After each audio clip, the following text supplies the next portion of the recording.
Y kuadrat min 5, berarti ZX-nya terhadap X aja nih, berarti 2X aja ya. Kalau terhadap Y berarti ZY ya, ZY atau 2Z. Jadi ZY itu adalah turunan terhadap Y aja. ZX turunan terhadap X aja ya. 2X, di sini misalnya 2Y, ya di sini misalkan 2X plus 4Y gitu ya, kalau terhadap X, ZX. ZY terhadap Y, 2Y plus 4X ya. Sinus, kalau sinus ada X dan Y berarti terhadap X aja, berarti cos ya. 3 yang keluar sini adalah 3 ya, 3 cos dari 3X. Kalau terhadap Y 4 cos gitu ya. Ini terhadap Y terhadap X. Jadi nanti lambang-lambang kita mungkin tidak do Z do X, do Z do Y, tapi mungkin juga menggunakan ZX ini ya. ZX terhadap X ya. Ini kalau saya punya ln 1 plus YX. Ini ada contohnya ya, kalian tambahkan contoh yang kemarin. Ini ada tambahan contoh. Nah, kan kemarin kita udah sampai sini semua ya, udah diferensial total ya. Kalau diferensial total digabungkan, jangan lupa menambahkan dx dy. Kalau lebih dari diferensialnya lebih banyak ya ditambahkan dx dy, du, dv dan seterusnya ini. Diferensial total. Terus nanti ada apa? Diferensial fungsi dari fungsi d terhadap t misalkan. Z fungsi X, Y, X-nya fungsi T, Y-nya fungsi T, maka kita bisa mencari DZ DX, DZ DT, DZ DT di sini adalah gabungan do Z do X, DX DT ditambah do Z do Y DT. Kalau terhadap UV ini minggu lalu ya. Jadi minggu lalu kita sudah sampai ke turunan fungsi dari fungsi. Turunan fungsi dari fungsi ini sudah selesai ya. Nah, sekarang kita masuk ke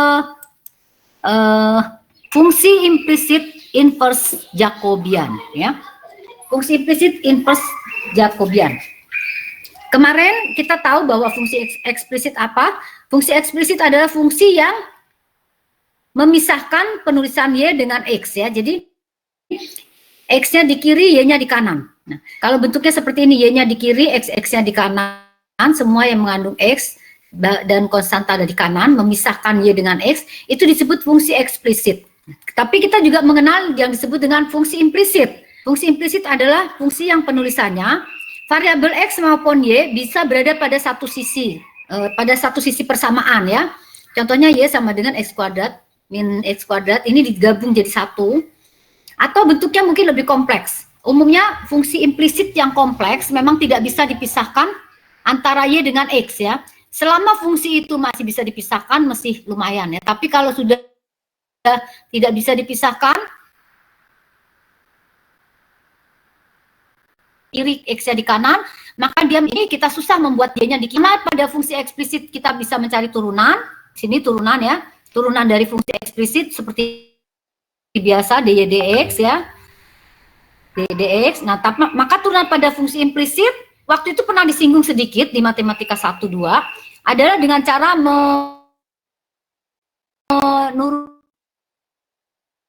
menurunkan masing-masing satu secara parsial ya.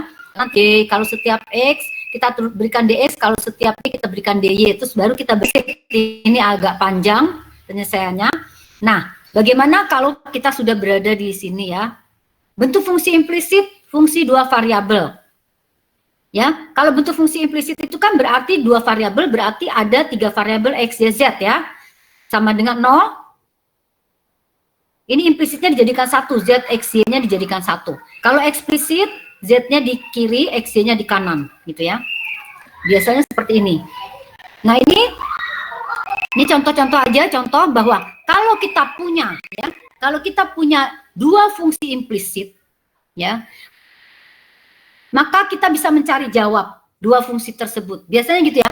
Kalau kita punya n variabel bebas, tapi persamaannya hanya m gitu ya. Maka kita bisa mempunyai jawab kita itu nggak mungkin sebuah titik gitu ya, nggak mungkin sebuah X berapa, Y berapa, Z berapa, Y berapa ya. Kalau persamaannya cuma sedikit, maka pasti variabel lain merupakan kombinasi variabel yang lain. Misalkan saya punya dua fungsi dengan 4 variabel, di sini fungsinya ada dua persamaan fungsi dengan 4 variabel, maka persamaan ini hanya bisa diselesaikan kalau satu merupakan kombinasi dua variabel yang lain, satu merupakan kombinasi dari dua variabel yang lain, contohnya ya. Jadi kalau udah sampai di sini kan eliminasi nih. Jadi umumnya memang ada kaitan antara jumlah persamaan dengan jumlah variabel. Ya, kalau jumlah variabelnya 4, di sini ada 2 persamaan aja, maka 2 variabel yang lain adalah kombinasi 2 variabel yang lain, ya. 4, 2 dikurangi 2. Jadi seperti itu umumnya. Penyelesaian persamaannya seperti itu. Lihat di sini Z-nya mengandung YX, W-nya juga mengandung XY, ya. Berarti Z kombinasi XY dan Y kombinasi XY. Atau kalian boleh membuat W kombinasi ZY misalkan ya, dan X kombinasi ZY, terserah ya.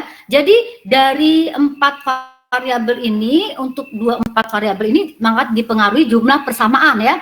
Kalau persamaannya 4 enak ya, kalau persamaannya 4 kita bisa menghilangkan, bisa mendapatkan 1X berapa, Y berapa, Z menjadi satu nilai ya. Tapi kalau persamaannya cuma sedikit, lebih sedikit dari jumlah variabel, pasti jawaban kita tidak berupa sebuah titik ya, tapi dia berupa sebuah kombinasi variabel yang lain ya. Contohnya di sini kalau kayak saya punya 4 variabel ini, saya bisa bikin Z kombinasi XY dan W kombinasi XY. Atau kalau kalian mau, kalian ganti ya. Jadi bikin misalkan saya maunya X kombinasi ZW ya, atau Y kombinasi ZW, atau X kombinasi YZ, W kombinasi YZ ya, atau Y kombinasi XZ, W kombinasi XZ. Nah, itu silahkan bebas ya. Ini contoh aja bahwa memang ada ada hubungan antara banyaknya variabel dengan jumlah persamaan kalau kita ingin mencari penyelesaian dari kumpulan persamaan tersebut. Gambarannya seperti itu. Maka ada hal yang kita lihat di sini bahwa jumlah variabel tidak bebas ya. Jumlah variabel tidak bebas itu bergantung pada variabel tidak bebas itu misalkan Y sama X kan. Y itu variabel tidak bebas, X variabel bebas gitu ya. Jumlah variabel tidak bebas itu sama dengan banyaknya persamaan kalau kita mempunyai beberapa persamaan dengan beberapa variabel. Jadi misalkan gini, kalau kita punya sekumpulan persamaan mengandung n variabel bebas, mengandung n variabel, dan persamaannya hanya sebanyak m, di mana m-nya lebih kecil dari n, maka kita akan punya kaitan antara variabel tidak bebas dengan bebas ya. Variabel tidak bebasnya itu sesuai dengan banyaknya persamaan, variabel bebasnya adalah selisih antara banyaknya variabel dengan dikurangi banyaknya variabel tidak bebas. Jadi kalau ada bentuk seperti ini ya, ada tiga fungsi implisit dengan 5 variabel nih. Fungsi implisit pertama mengandung X, Y, Z, U, V. Yang kedua juga, yang ketiga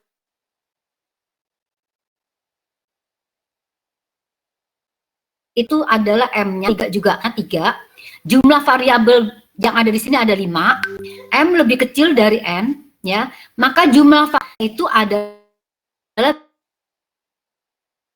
banyaknya persamaan, yaitu 3. Kita punya 3 variabel tidak bebas. Dipengaruhi oleh apa? Dipengaruhi oleh 2 variabel bebasnya, ya. Misalkan 3 variabel tidak bebasnya, misalkan si Z bergantung pada UV, si Y bergantung pada UV, si X bergantung pada UV, maka 3 variabel bebas tersebut adalah X, Y, Z.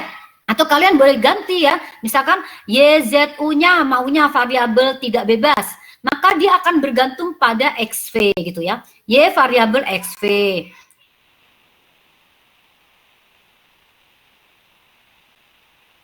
Terus kumpulan dari beberapa fungsi implisit ya mengandung n variabel dan jumlah persamaannya sebanyak m, maka kita akan mendapatkan variabel tidak bebasnya itu sebanyak m, ya, sebanyak-banyaknya persamaan. Variabel bebasnya adalah n min m, ya.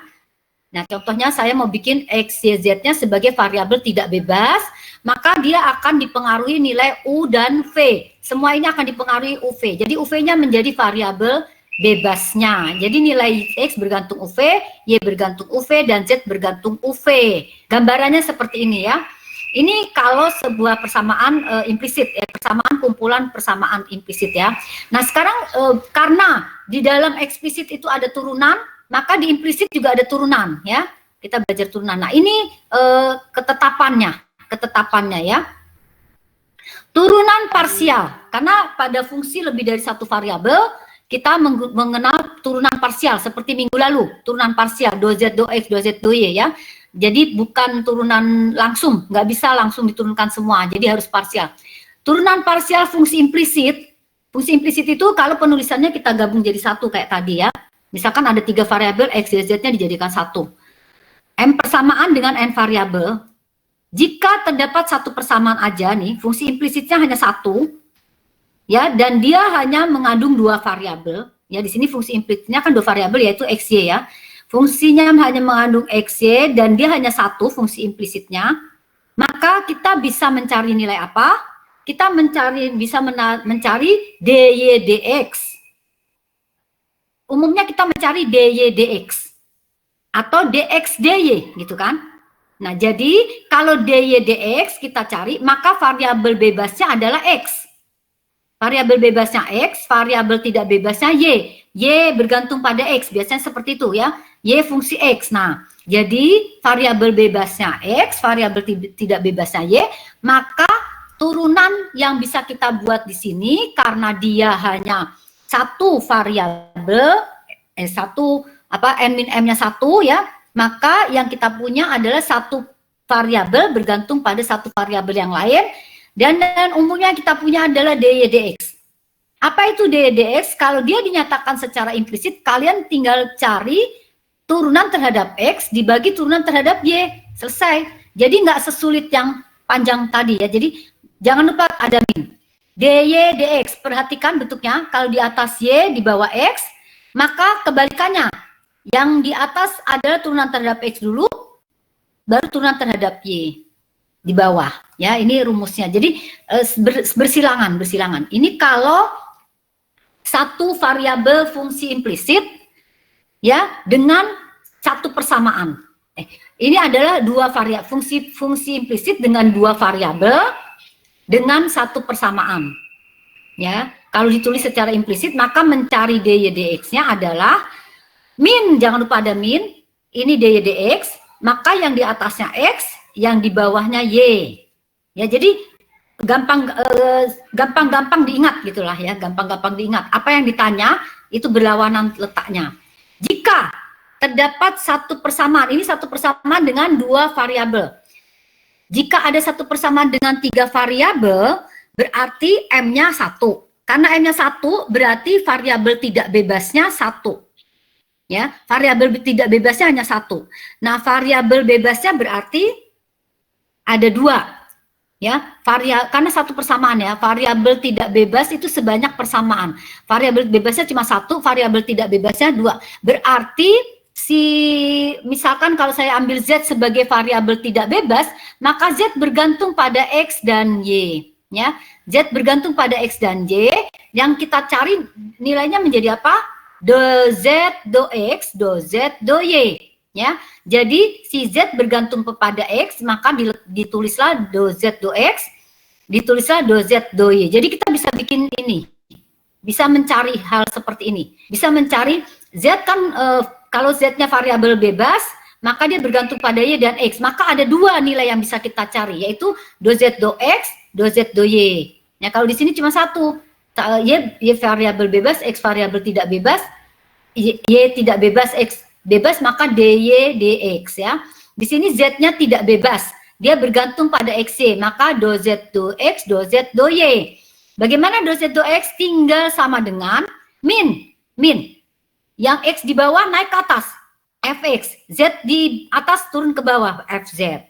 Di sini juga kalau kita punya do Z do Y, kan Z bergantung X pada Y, maka kita bisa mencari do Z do X dan do Z do Y. Do Z do Y-nya min, FY per FZ. Apa itu FY? FY itu turunan fungsi tersebut nanti terhadap Y saja. FZ itu turunan fungsi tersebut terhadap Z saja. Jadi kerjaan kita di sini mencari turunan terhadap X, terhadap Y, terhadap Z. Udah aman. Terus baru kita mencari do-nya. Ya, mencari do Z, do X-nya tinggal min per, ya, min per gini ya. Jika terdapat dua persamaan dengan 3 variabel nih, dua persamaan dengan 3 variabel. Kalau sudah dua persamaan dengan 3 variabel, berarti variabel tidak bebasnya 2. Variabel bebasnya 1. Nah, kalau misalkan ada X, Y, Z, X, Y, Z ini ada 2 nih persamaannya nih. X, Y, Z, X, Y, Z ini ada 2. Maka yang bisa kita cari adalah, karena variabel tidak bebasnya 2, itu ada 2 yang bisa kita cari. Ya, misalkan yang variabel bebasnya si X. Variabel bebasnya si X, maka yang bisa kita cari adalah do Y do X, do Z do X gitu ya. Do Y do X, do Z do X, karena variabel tidak bebasnya hanya 1, hanya X ya. Kalau di sini yang tidak bebasnya 2, X dan Y ya, itu maksudnya. Jadi kalau ada 2 persamaan, maka yang bisa kita cari adalah dua persamaan, berarti variabel tidak bebasnya 1, variabel tidak bebasnya 2, maka yang bebasnya 1, maka bisa hanya kita bikin misalkan do Y do X, do Z do X gitu ya. Atau kalau yang tidak bebasnya, yang bebasnya misalkan Y, berarti do X do Y, do Z do Y. Nah, bagaimana mencarinya? Bagaimana mencarinya? Karena ada 2 persamaan, maka kita harus membuat determinan. Ya, ini namanya determinan Jacobian, determinan Jacobian ya. Jadi bagaimana isinya? Do Z do E, DZ DX ya, karena ada satu variabel bebasnya 1, DZ DX-nya itu tetap ada min ya. Tetap ada min di sini. Ini kan ada Z di atas ya, ada X di bawah. Yang di atas, karena yang variabel tidak bebasnya, karena di sini ada Z dan X, maka kalau ada Z di atas ini pasti ada Y di bawah. Z dan Y pasti di bawah ya. Yang di atas pasti nanti si X-nya menggantikan Z. Jadi X dengan Y. Ya. Yang di atas dulu kita ambil, karena ini X, pasti yang di bawah adalah selain X, yaitu ZY. Nah, apa yang di atas? Yang di atas adalah menggantikan Z dengan X. Jadi si Z-nya diganti dengan X. Gitu padanan variabelnya. Padanan variabelnya tuh bisa kelihatan dari sini ya. Dari ini. Jadi bukan dihafal, tapi dimengerti gitu ya. Kalau saya punya ini, dia dalam bentuk determinan nanti. Nanti dia mengandung determinan FY, Fx Gx, Fy Gy ya. Fy Gy, Fz Gz gitu isinya ya, pakai minus di sini. Untuk dy, untuk do Y do X, untuk dy dx, ini kan Y di atas ya, pasti di bawah mengandung yang tidak mengandung X. Berarti di sini ada YZ di bawah. Ya. Di atas nanti si X yang menggantikan posisi Y, berarti ZX. ZX menggantikan Y. Nah, itu gambarannya membuat, jadi dimengerti ya, jadi bukan dihafal, coba dimengerti bahwa kalau ada 2 persamaan dengan 3 variabel, pasti banyaknya persamaan kan 2. Banyaknya persamaan 2, berarti kan variabel tidak bebasnya harus 2. Berarti variabel bebasnya hanya 1. Kalau variabel bebasnya hanya 1, kalian boleh pilih di sini dy dx, dz dx, atau di sini saya ambil ini, atau kalian boleh bikin apa? Dz dy, dx dy boleh. Jadi yang di bawah y semua, atau yang di atas atau yang di bawah z semua boleh ya. Nah, bagaimana isi dari bentuk? Kalau ini kan satu ya kebetulan ya, fx per fz ya, fy per fz. Kalau di sini sudah dalam bentuk determinan. Jadi karena apa? Karena jumlah persamaan sudah 2 di sini. Jumlah persamaan implisitnya 2. Jadi mencari turunan beberapa persamaan implisit, caranya seperti ini. Nah, apa itu do ini? Ini adalah determinan. Determinannya kalau YX berarti isinya di sini YFX Fx Gx atau dengan FYGY, atau di sini nanti FYGY Fx Gx ya. Atau kalau mencari XZ berarti Fx Gx nih, bentuk Fx Gx F, Z, G, Z. Ini apa sih isinya? Turunan terhadap X saja. Ini turunan terhadap Z saja. Jadi mudah. Jadi kita pokoknya cari turunan terhadap X saja, terhadap Z saja, terhadap Y saja gitu. Jadi tinggal dinyatakan dalam bentuk determinan, dan determinannya itu yang di bawah ini, yang YZ ini tidak boleh nol. Kalau nol dia tidak terdefinisi ya, karena pembaginya tidak boleh nol. Nah itu yang disebut dengan determinan Jacobian ya. Determinan yang kita punya ini disebut Jacobian ya. Determinan Jacobian nih misalkan gini, kalau apa namanya?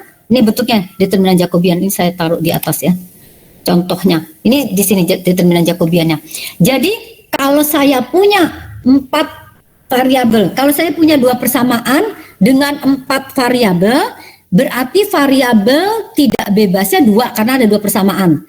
Berarti variabel bebasnya 4 dikurangi 2 yaitu 2. Nah, di sini ada 2 kemungkinan. Mau yang mana? Oh, Bu, saya mau X-nya yang variabel tidak bebas dan Y-nya tidak bebas. Kalau X-nya tidak bebas, Y-nya tidak bebas, maka dia bergantung pada Z dan U. Bergantung pada Z dan U, berarti ini yang di bawah nanti nih. Berarti nanti ada do X, do Z, do X, do U. Itu ada ya. Do Y, do Z, do Y, do U ya. Variabel yang bebas letakkan di bawah. Variabel yang tidak bebas letakkan di atas. Nah, nanti mencari rumusan determinannya. Ini kan tadi yang bebasnya adalah X dan Y ya. X dan Y variabel tidak bebasnya. Variabel Z-nya variabel tidak bebasnya dibuat determinan variabel tidak bebas ya. Jadi di sini X-nya di bawah nih, di bawah X semua. Nanti kalau ada Z ini menggantikan X. Z ini kan ada X ya, ada X di sini juga ada X ya, di sini ada X, di sini juga ada X, semua ini ada X, di semua ada X. Maka cara mencari do Z di bawah menggantikan posisi X dengan Z. Nih, si X-nya diganti Z. Yang jelas di bagian determinan bawahnya itu adalah X, variabel tidak bebasnya menjadi determinan. Contohnya di sini variabel tidak bebasnya menjadi determinan, yaitu Z dan Y. Z dan Y variabel dari X. Gitu prinsipnya dari Jacobian. Kalau sudah yang di atas variabel tidak bebas, maka determinannya letakkan di bawah.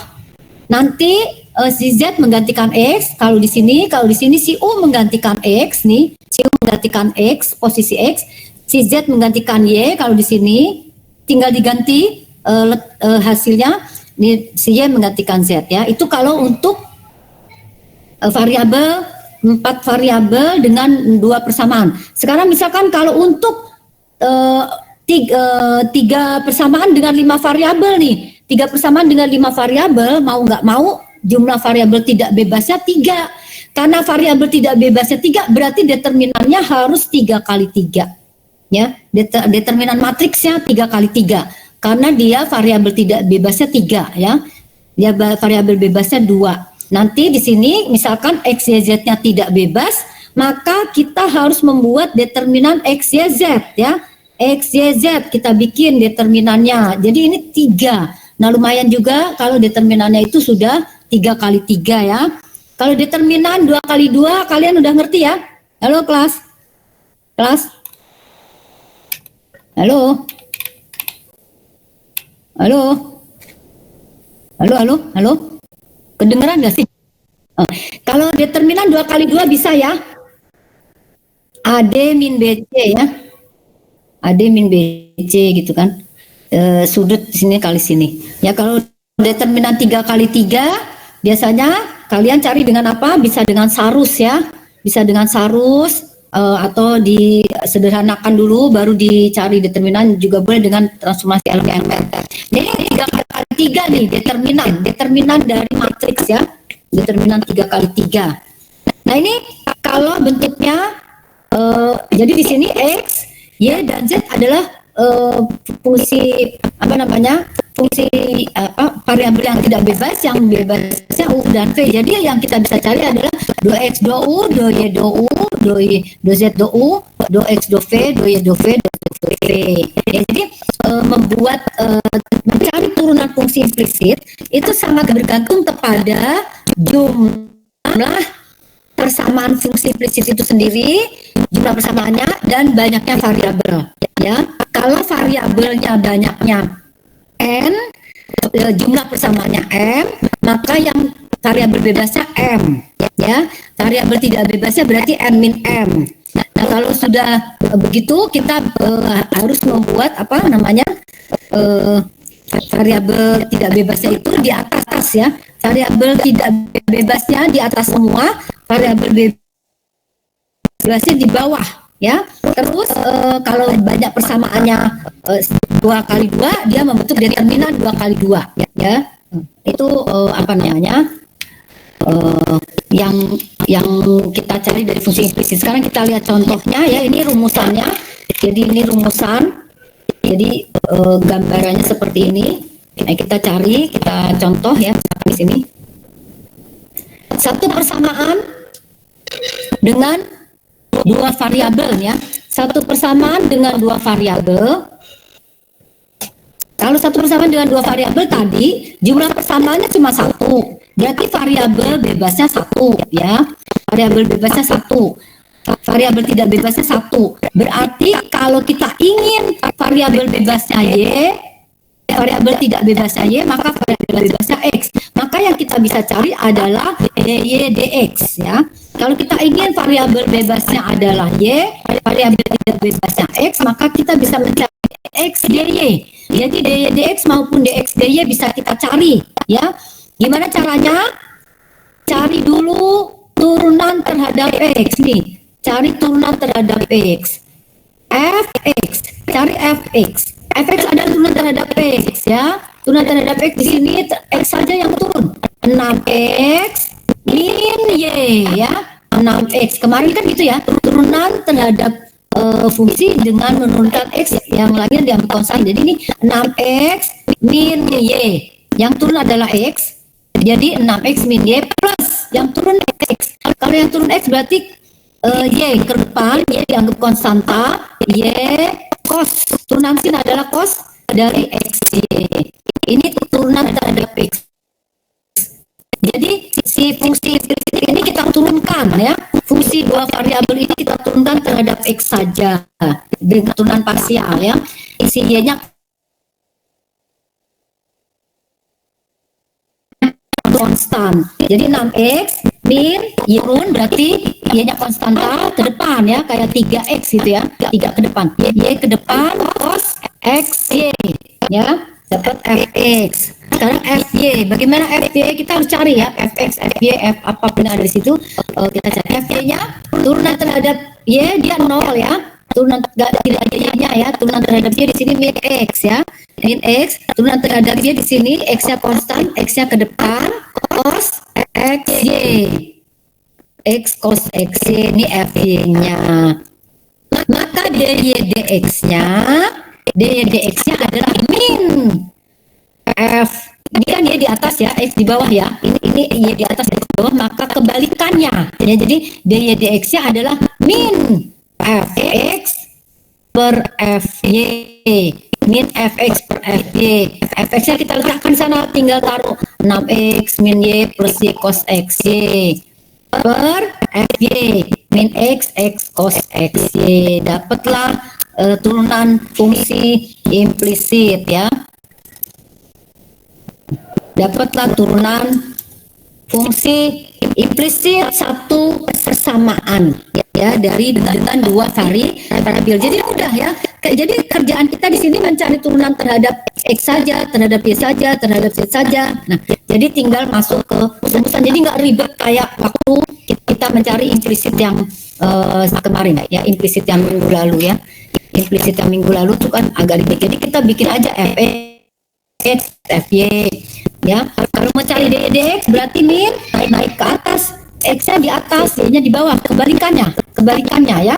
Fx-nya di atas di sini, fy-nya di bawah. Nah, kalau mencari dx dy, kalian nanti coba mencari dx dy berarti min dx dy berarti min fy-nya yang di atas ini, fy-nya yang di atas, dx-nya yang di bawah, kebalikannya.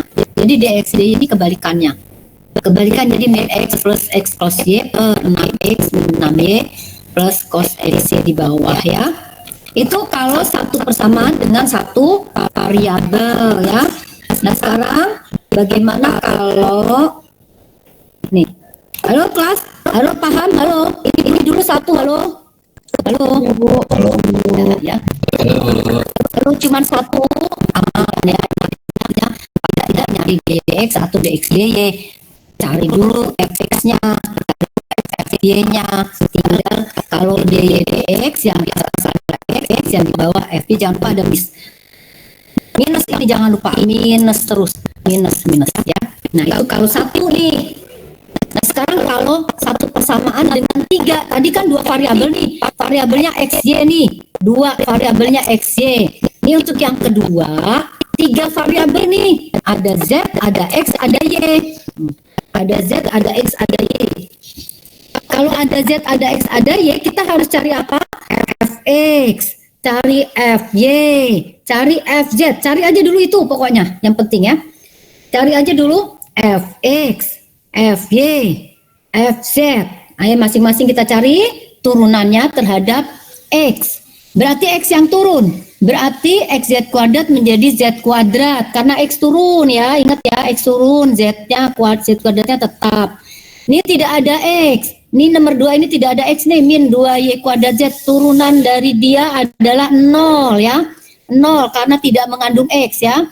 Terus di sini ada 3xy, 3xy diturunin berarti terhadap x, berarti tinggal 3y. 3y, ini kalian udah dapet fx, z kuadrat min 3y ya. Terus terhadap y sekarang fy, fy yang pertama ini nggak ada y, berarti turunannya 0, dianggap konstanta 0 min 2y kuadrat z, ini turunannya terhadap y 4y z. Jangan lupa dia bergabung ada di sini, jadi jangan hilangin z-nya. 4yz min 4yz plus yang ketiga ini ada 3xy turunan terhadap y, berarti 3x. 3-nya fz turunan terhadap z 2xz ya, yang z yang turun 2z, ada x, 2xz min ini yang turun z, berarti min 2y kuadrat. Z-nya turun ya, min 2y kuadrat. 3xy-nya tidak ada z, berarti 0. Dapatlah fx, fy, fz. Nah, bagaimana yang bisa kita cari? Ini bisa diputar-putar. Kita mau apa? Satu persamaan dengan 3 variabel, berarti kita hanya punya satu variabel tidak bebas. Dia merupakan variabel dari 2 yang lain. Maka yang kita bisa punya adalah misalkan variabel tidak bebasnya z, maka kita hanya punya do z, do x, do z, do y. Atau kalau kita ingin yang bebasnya x, berarti kita punya do x, do z, do x, do y. Kalau kita ingin y-nya yang bebas, yang tidak bebas, maka do y, do x, do y, do z. Jadi ada kemungkinan seperti ini yang bisa kita cari. Ya, nah kalau kita ingin z-nya variabel tidak bebas, kan hanya ada satu nih variabel tidak bebasnya. Variabel bebasnya 2. Kalau satu variabel bebasnya z, maka kita bisa punya do z, do x, do z, do y. Ini variabel tidak bebasnya z aja gitu. Jadi kita punya do z, do x, do z, do y. Apa do z, do x? Do z, do x ya udah sama dengan, artinya nanti kan kalau dicari totalnya ya, jadi do z, do x-nya ini jadi yang di atas adalah min fx, yang di bawah adalah fz. Min fx-nya ini z kuadrat plus 3y, fz-nya ini 2xz min 2y kuadrat ya. Jadi gampang ya, masing-masing kita cari dulu turunannya masing-masing, baru masuk ke rumusan do z, do x. Do z, do x, fx, fz 3z kuadrat, atau 2z, do y. 2z, do y berarti min fy-nya di atas, min 4xyz, 4yz plus 3x dibagi do z, dibagi fz 2xz nih. Nah ini nanti kalian bisa cari sendiri kalau x-nya yang variabel tidak bebas ya. Kalau x-nya variabel tidak bebas, maka variabel bebasnya y dan z. Ya, jadi kalian bisa mencari do x, do y, do x, do z ya. Atau kalian bisa mencari nanti do Y, do X, do Y, do Z. Nah itu artinya sambungannya apa namanya yang bisa dilakukan ya, yang bisa dilakukan kalau kita punya sebuah persamaan implisit dengan 3 variabel. Jadi yang bisa kita cari ada 2 di sini ya. Nah kalau di sini 1 ya, 1 di sini, ini yang lainnya ya. Di sini ada 2 atau kombinasi 2 lagi atau kombinasi 2 lagi ya. Di sini kombinasi 1 kombinasi 1 ya. Kalau kita pingin do Z-nya atau kalau kita lihat di sini memang rumusnya hanya do X, do Y. Di sini berarti FY-nya di atas, FX-nya di bawah. Nanti kalian boleh coba sendiri ya. Di sini FX, FY. Oke. Kelas karena di sini 1 variabel tidak bebas adalah kombinasi 2 variabel bebas ya. Jadi yang di bawah ini harus berbeda, X dan Y ya. Yang di atas 1 kombinasi dari XY, Z kombinasi XY. Itu maksudnya gitu ya. Nah, sekarang bagaimana kalau 2 persamaan dengan 3 variabel? Ya, 2 persamaan dengan 3 variabel nih, mulai agak panjang ya. Ini ada 2 persamaan nih. Persamaan pertama, fungsi implisitnya adalah Y E pangkat X plus X kuadrat Z min 3Y. Persamaan kedua, Z E pangkat X min YZ plus 2X. Ini Bu ada 2 Bu implisit dijadikan 2 persamaan Bu. Ada 3 variabel Bu, X, Y, Z. Berarti ini 2 persamaan dengan 3 variabel. Berarti kita punya variabel tidak bebasnya sebanyak 2. Karena variabel tidak bebas itu berkaitan dengan jumlah persamaan. Ya, variabel tidak bebasnya ada 2. Nah, variabel bebasnya hanya 1. Nah, karena dia juga 2 persamaan, maka nanti kita harus menyelesaikan dengan menggunakan determinan Jacobian. Karena variabel tidak bebasnya ada 2, sebutlah misalkan Y dan Z. Ini variabel tidak bebas, dia bergantung pada 1 variabel bebas aja, yaitu X. Si Y juga hanya bergantung pada X. Jadi variabel tidak bebasnya Z dan Y misalkan ya, misalkan kita pilih seperti itu ya. Maka dia merupakan kombinasi dari variabel bebas XX. Maka yang bisa kita dapat di sini adalah do Z do X, do Z do X itu ya, sama atau D ya berarti ya. DZ DX karena 1 variabel, DY DX. Kita hanya punya DZ DX dan DY DX saja karena hanya 1 variabel. Nah, untuk mencarinya gimana? Cari dulu tetap turunan terhadap X. Cari dulu tetap turunan terhadap X, terhadap Y, terhadap Z karena ada 3 ya. Ini perhatikan turunan, kalian ingat turunan ya. Fx, turunan terhadap X dari fungsi yang pertama yang turun adalah X. Turunan dari E pangkat X adalah tetap, yaitu E pangkat X. Ingat, turunan pertama dari E pangkat X adalah E pangkat X. Karena ada Y, dia tetap. Jadi turunan E pangkat X adalah E pangkat X. Sudah, ada Y-nya, jangan hilang ya. Plus, X kuadrat Z terhadap X, 2XZ. 2XZ. Min 3Y terhadap X, tidak ada, 0 ya. Sekarang, FY turunkan terhadap Y, berarti tinggal E pangkat X, ini turunan terhadap Y adalah E pangkat X, Y-nya turun, di sini 0, ya karena tidak ada Y-nya, di sini min 3, E pangkat X min 3, ya. F terhadap F dari Z. F dari Z yang pertama 0, yang kedua adalah turunan terhadap Z, jadi X kuadrat aja, ya. Yang ketiga 0, berarti FZ-nya hanya X kuadrat, ya. FZ-nya hanya X kuadrat. Dari F kita turunkan Fx, Fy, Fz. Dari G juga Gx, Gy, Gz. Kita harus cari Gx.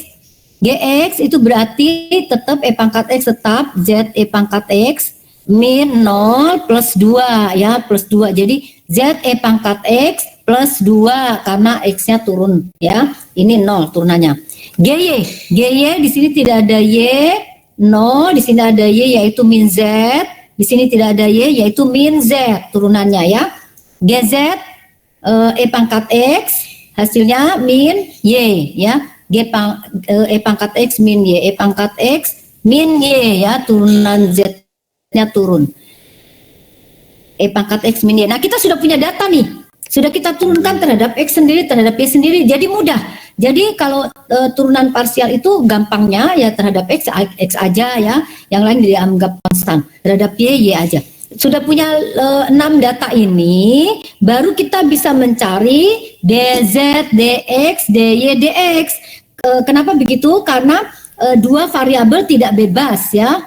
Yang satu pasti bebas. Jadi yang kalau dua variabel tidak bebasnya Z dan Y berarti DZ DX DZ D. Apa DZ DX?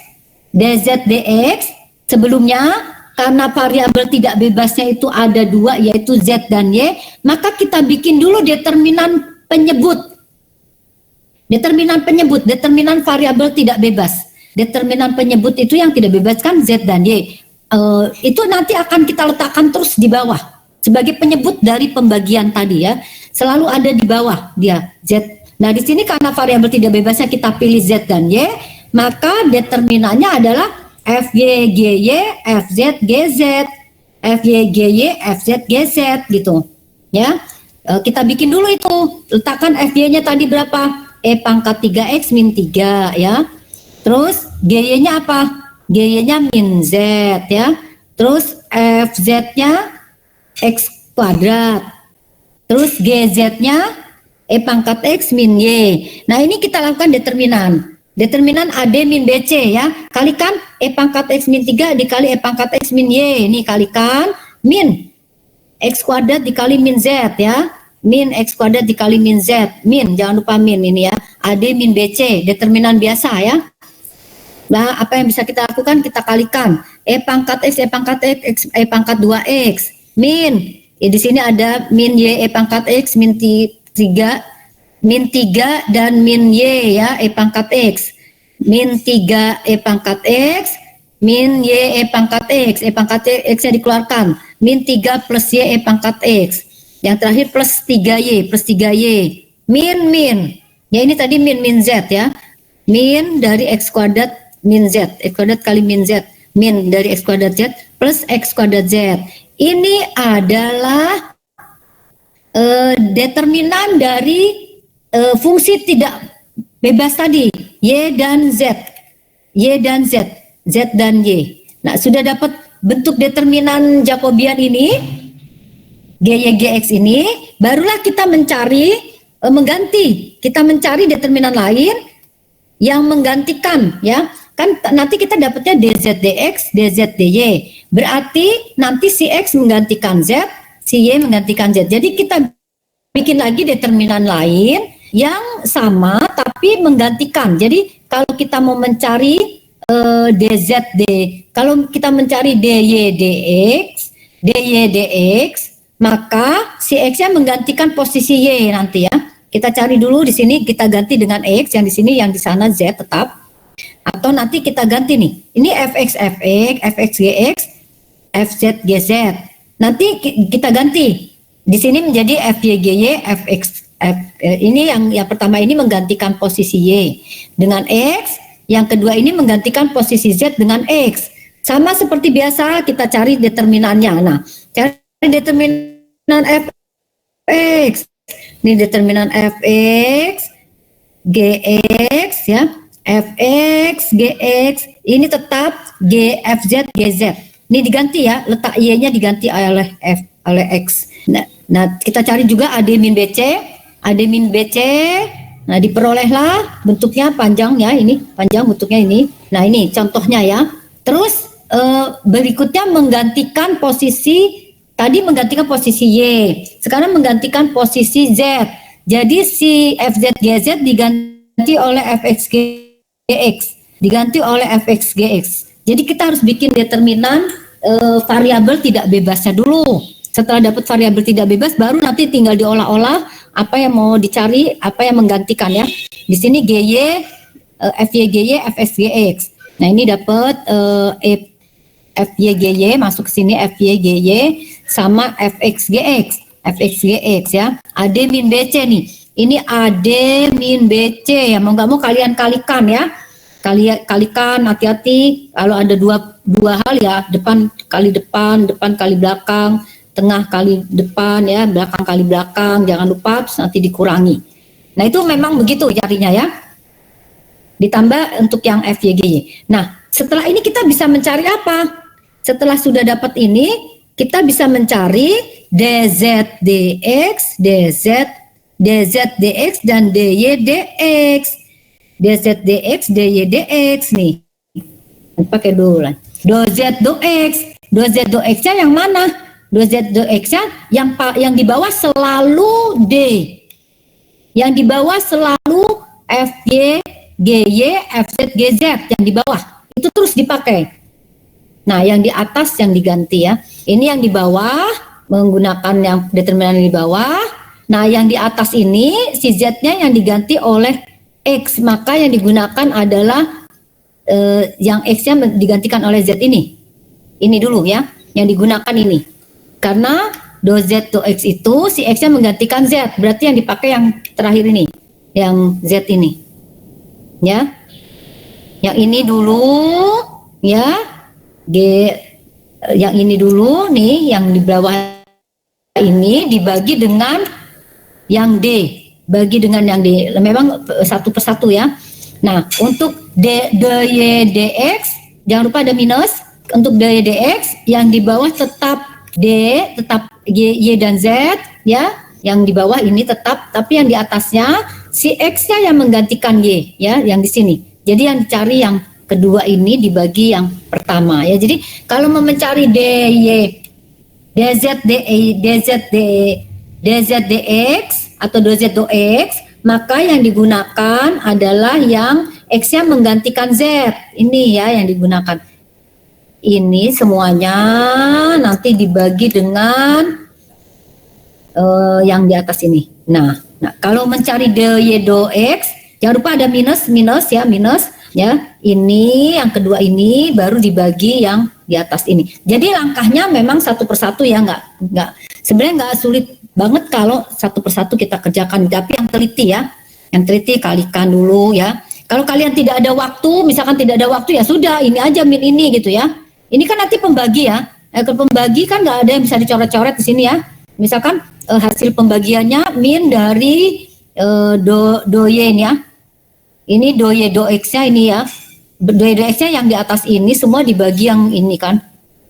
Ya sudah, Bu, ini dibagi yang ini Bu. Ya yang penting kalian mengerti apa yang ada di situ. Jadi kalian bisa mengerti apa min apa gitu ya. Ini boleh. Jadi kalau nggak ada waktu sampai di sini dibagi langsung sampai di sini. Oh itu berarti do Y do X. Misalkan ya. Jadi yang penting kalian cari determinannya dulu. Determinan yang dibutuhkannya apa ya. Determinan dia tuh apa yang dibutuhkan di situ ya. Itu adalah mencari apa namanya nih? Mencari turunan fungsi implisit yang lebih dari satu variabel. Oke, kelas? Halo? Ada pertanyaan? Halo? Halo? Halo? Belum, Bu. Ya. Dan kalau lihat contohnya ini nanti kalian bisa lihat yang jadi persoalan adalah fungsinya nggak mungkin sulit ya. Ini fungsinya biasa aja nih, cuman ada E pangkat X aja ya. Cuman nanti seandainya kalian ujian misalkan ya, Bu waktunya nggak banyak tapi kalian yang penting mengerti ini. Jadi mengerti gini, determinan yang dibuat tuh apa ya. Determinan yang dibuat itu kalau untuk penyebut ya bagian bawah, kalau Z dan Y sebagai variabel tidak bebasnya, maka dia akan berada di bawah terus. Itu adalah kombinasi Z dan Y.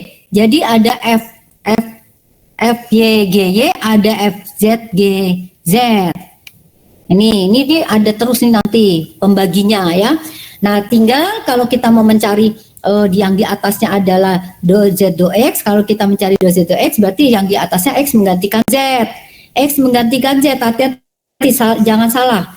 Kalau do Z do Y, kalau do Y do X, X-nya menggantikan Y ya. Kalau yang ini yang digantikan adalah Y, maka di sini berarti do Y do X ya. do Y do X. Ini do Y do X-nya ini dibagi D besar ini ya. Yang ini dibagi ini do Y do X. Do Z do Y-nya karena di sini X menggantikan posisi Z, di sini do Z do X, berarti nanti ini semuanya dibagi yang di atas ini ya. Jadi satu persatu dicarinya memang harus satu persatu ya. Nah itu kalau fungsinya ya, jadi seperti ini hasilnya. Bisa bayangkan kalau kita benar-benar mencari persamaan ya, turunannya udah seperti apa ya. Kalau kita benar-benar carinya pakai kalau kita benar-benar cari persamaannya dulu ya, habis persamaannya baru cari turunannya, nah udah seperti apa. Jadi menggunakan bantuan Jacobian. Ya, Jacobian ini memudahkan kita ya menghitung. Bisa bayangkan ini turunan 2Z 2X-nya seperti ini dari dua fungsi ya. Karena ada dua fungsi di situ, dua fungsi plus. Ini turunannya seperti ini ya. Dibagi ya, dibagi. Jangan lupa ada minusnya di depan. Ya minusnya nggak usah dikeluarin, nggak usah dimasukkan ke dalam kurung ya, di luar aja biar nggak salah ya. Nah itu adalah kalau dua variabel dengan satu persamaan, tiga variabel dengan dua persamaan ya, tiga variabel dengan dua persamaan ya, mau nggak mau bentuknya harus membentuk determinan karena variabel tidak bebasnya ada dua. Nah sekarang kita lihat ke dua persamaan dengan dua, ini agak ringkes nih, dua persamaan dengan, kalau yang tadi mungkin contohnya agak ribet ya, tapi ya bisa jadi fungsinya kan ya namanya juga fungsi implisit ya, bisa aneh-aneh ya. Nah sekarang coba kita lihat yang dua persamaan dengan dua variabel. Kalau dua persamaan dengan dua variabel berarti variabel tidak bebasnya dua sesuai persamaan. Variabel bebasnya pasti 4 kan, 4 variabel ya, 4 variabel. Ini AB-nya bukan variabel, AB-nya konstanta ya, dianggap konstanta. Ini variabelnya ada 4, X, Y, Z, U. X, Y, Z, U variabelnya 4 ya. Perhatikan variabel jumlah persamaannya 2, berarti ada variabel tidak bebasnya 2 karena 2 persamaan. Nanti dia akan membentuk determinan ya, membentuk matriks 2 kali 2 dan dua variabel bebas. Karena dua variabel bebas, kalau misalkan kita pilih nih, kita pilih yang bebasnya adalah ZU, berarti yang tidak bebasnya XY. Kalian boleh pilih lagi, yang bebasnya misalkan YZ, berarti yang tidak bebasnya XU, ya. Misalkan saya pilih yang bebas, yang tidak bebasnya XY. Kalau yang tidak bebasnya XY, berarti yang bebasnya Z dan U, ya.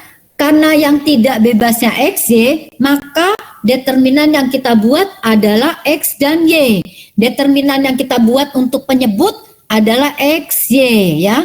Jangan ZU karena kita maunya X dan Y yang tidak bebas ya. Berarti kita punya determinan XY. Untuk membuat determinan XY, kita cari dulu turunan terhadap X dari F. Turunan terhadap X cuma 4X nih, kebetulan lainnya bilangan konstanta A turunannya adalah 0, konstanta B pasti turunannya 0. Di sini turunan terhadap X dulu, Fx turunan terhadap X 4X Bu, Fy turunan terhadap Y 2Y, Fz turunan terhadap Z 2Z, Fu turunan terhadap U min 2U ya, min 2U. Gx 1 ya, Gy 3, Gz-nya 2, GU-nya 1. Nih, kita udah dapat nih, gampang kalau ini. Ya, kalau yang penting kalian bisa mengerti ya, mengerti pencariannya ya. Kalau soal fungsinya di sini menjadi sangat sederhana ya. Dapatlah Fx, Gy. Nah, yang karena yang variabel tidak bebasnya kita ingin Xy, maka kita harus punya Fx, Fx, Gx dan determinan Fx, Gx dan Fy, Gy. Jadi bikin dulu D besar di sini. Ini nanti menjadi penyebut ya. Jadi kalian punya penyebut di sini. Nah, Fx, Gx, Fy, Gy ya. Letakkan Fx, Gx. Kita cari determinannya. Fx-nya 4x Bu. Gx-nya 1, 4x 1. Fy-nya 2y 3. Nah, ini gampang determinannya 12x min 2y. 12x min 2y simpan ya. Nah, ini nanti dipakai terus ya, 12x min 2y. Nah, sekarang kita mau mencari apa? Mencari karena di sini ada X, U, berarti kita bisa mencari do X, do Z, do X, do U, bisa. Do Y, do Z, do Y, do U, bisa. Karena ada dua variabel ini. Misalkan mau mencari do X, do Z ya. Kalau mau mencari do X, do Z, jangan lupa ada minus dulu. Do X, do Z, jangan lupa ada minus, sama dengan minus ya, jangan lupa minus. Nah, yang di bawah kan pasti D ini. Yang di bawah ini pasti D, aman udah pokoknya. Yang di bawah pasti D. Nah, yang di atasnya apa? Gantilah posisi si X-nya dengan Z. Jadi si X-nya menjadi FZ GZ. FZ GZ. Gitu aja ya. Si D-nya udah pasti, udah 12 X min 2Y itu udah pasti ada. Nah, yang kalau mau mencari do X, do X, do Z, si Z menggantikan posisi X. Jadi FZ GZ, FY GY. Kita bikin determinan FZ GZ, FY GY. Min FZ-nya tadi 2Z sama 2. 3Y tetap ya, 3Y sama 2Y sama 3 tetap, ini tetap yang di depan yang berubah menjadi Z ya. FZ GZ. Di sini 6Z min 4Y. 6. Jangan lupa ada minus, minus, minus, minus dalam kurung 6Z min 4Y. Kalau memang bisa disederhanakan, sederhanakan ya. Kita bagi 2 semua misalkan. Boleh ya. Kalau enggak ya sudah, ini udah benar ya. Min dari, kalau kita bagi 2 menjadi 3Z min 2Y ya. Di sini 6X min Y. Boleh ya. Boleh disederhanakan. Tapi kalau tidak ya boleh tetap aja. Nah, ini untuk do X, do Z. Berarti kita bisa juga mencari do X, do U ya. Do X, do U boleh juga kita cari. Do X, do U ya minus. Kita ganti do X, do U-nya, kita ganti yang bawah tetap D, yang bawah ini tetap D aja. Jadi kita harus cari determinan variabel tidak bebas. Itu aja kuncinya pertama. Nanti tinggal diganti-ganti. Kalau do X, do U, nanti FU GU-nya menggantikan X, menggantikan X nih. Fx Gx-nya diganti oleh Fu Gu ya. Fx ini kan U ya. U-nya menggantikan posisi X. Fu Gu letakkan di situ Fu Gu. Fu Gu di sini Fu Gu min 2U sama 1. Min 2U sama 1. FYG-nya tetap 2Y3 gitu.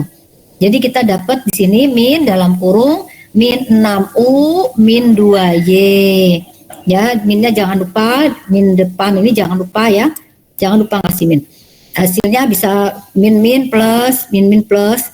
Nah, bisa kita coret-coret juga, kita bagi 2 semua.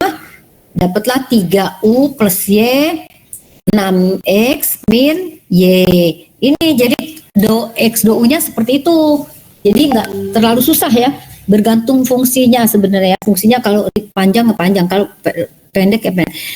Sekarang karena X variabel tidak bebas, Y juga variabel tidak bebas, berarti Y juga bisa kita cari. Nah, berarti itu apa? D, do Y, do Z, do Y, do U. Sama ya. Do Y, do Z, do Y, do U. Nih, jadi kita bisa punya 4 ini di sini. Karena kombinasi 2 ya. Do Y, do Z sama, tetap yang di bawah adalah D. Jadi intinya kita cari dulu determinan variabel tidak bebas. Kalian mau apa variabel tidak bebas? Itu nanti bergantung pada pertanyaan ya. Kadang-kadang di situ disuruh mencari pertanyaannya, misalkan yang di atasnya X sama Y, berarti itu variabel tidak bebas. Kalau yang di bawah misalkan U sama V, berarti itu variabel bebas. Jadi nanti di soal kan ada pertanyaan tuh pasti. Yang di bawah itu adalah untuk variabel bebas, yang di atas untuk tidak bebas. Pasti kalian harus cari determinan yang ada di atas dulu ya, untuk D-nya. Nah, untuk Y sama, bawahnya D, tapi di sini Z-nya menggantikan posisi FYGY. Jadi di sini yang dipakai adalah FXGX, FZGZ. Ya, FZGZ.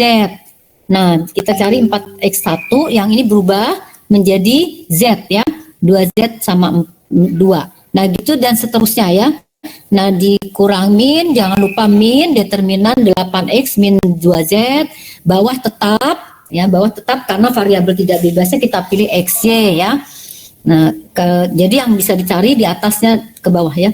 Jadi kita cari variabel bebasnya dulu apa maunya. Diletakkan di atas. Dan di atas itu pasti letaknya nanti determinannya di bawah. Min 4X min Z min 6X min Y. Nah, sama juga dengan do y do u, si y-nya fx-nya tetap, y-nya diganti oleh u.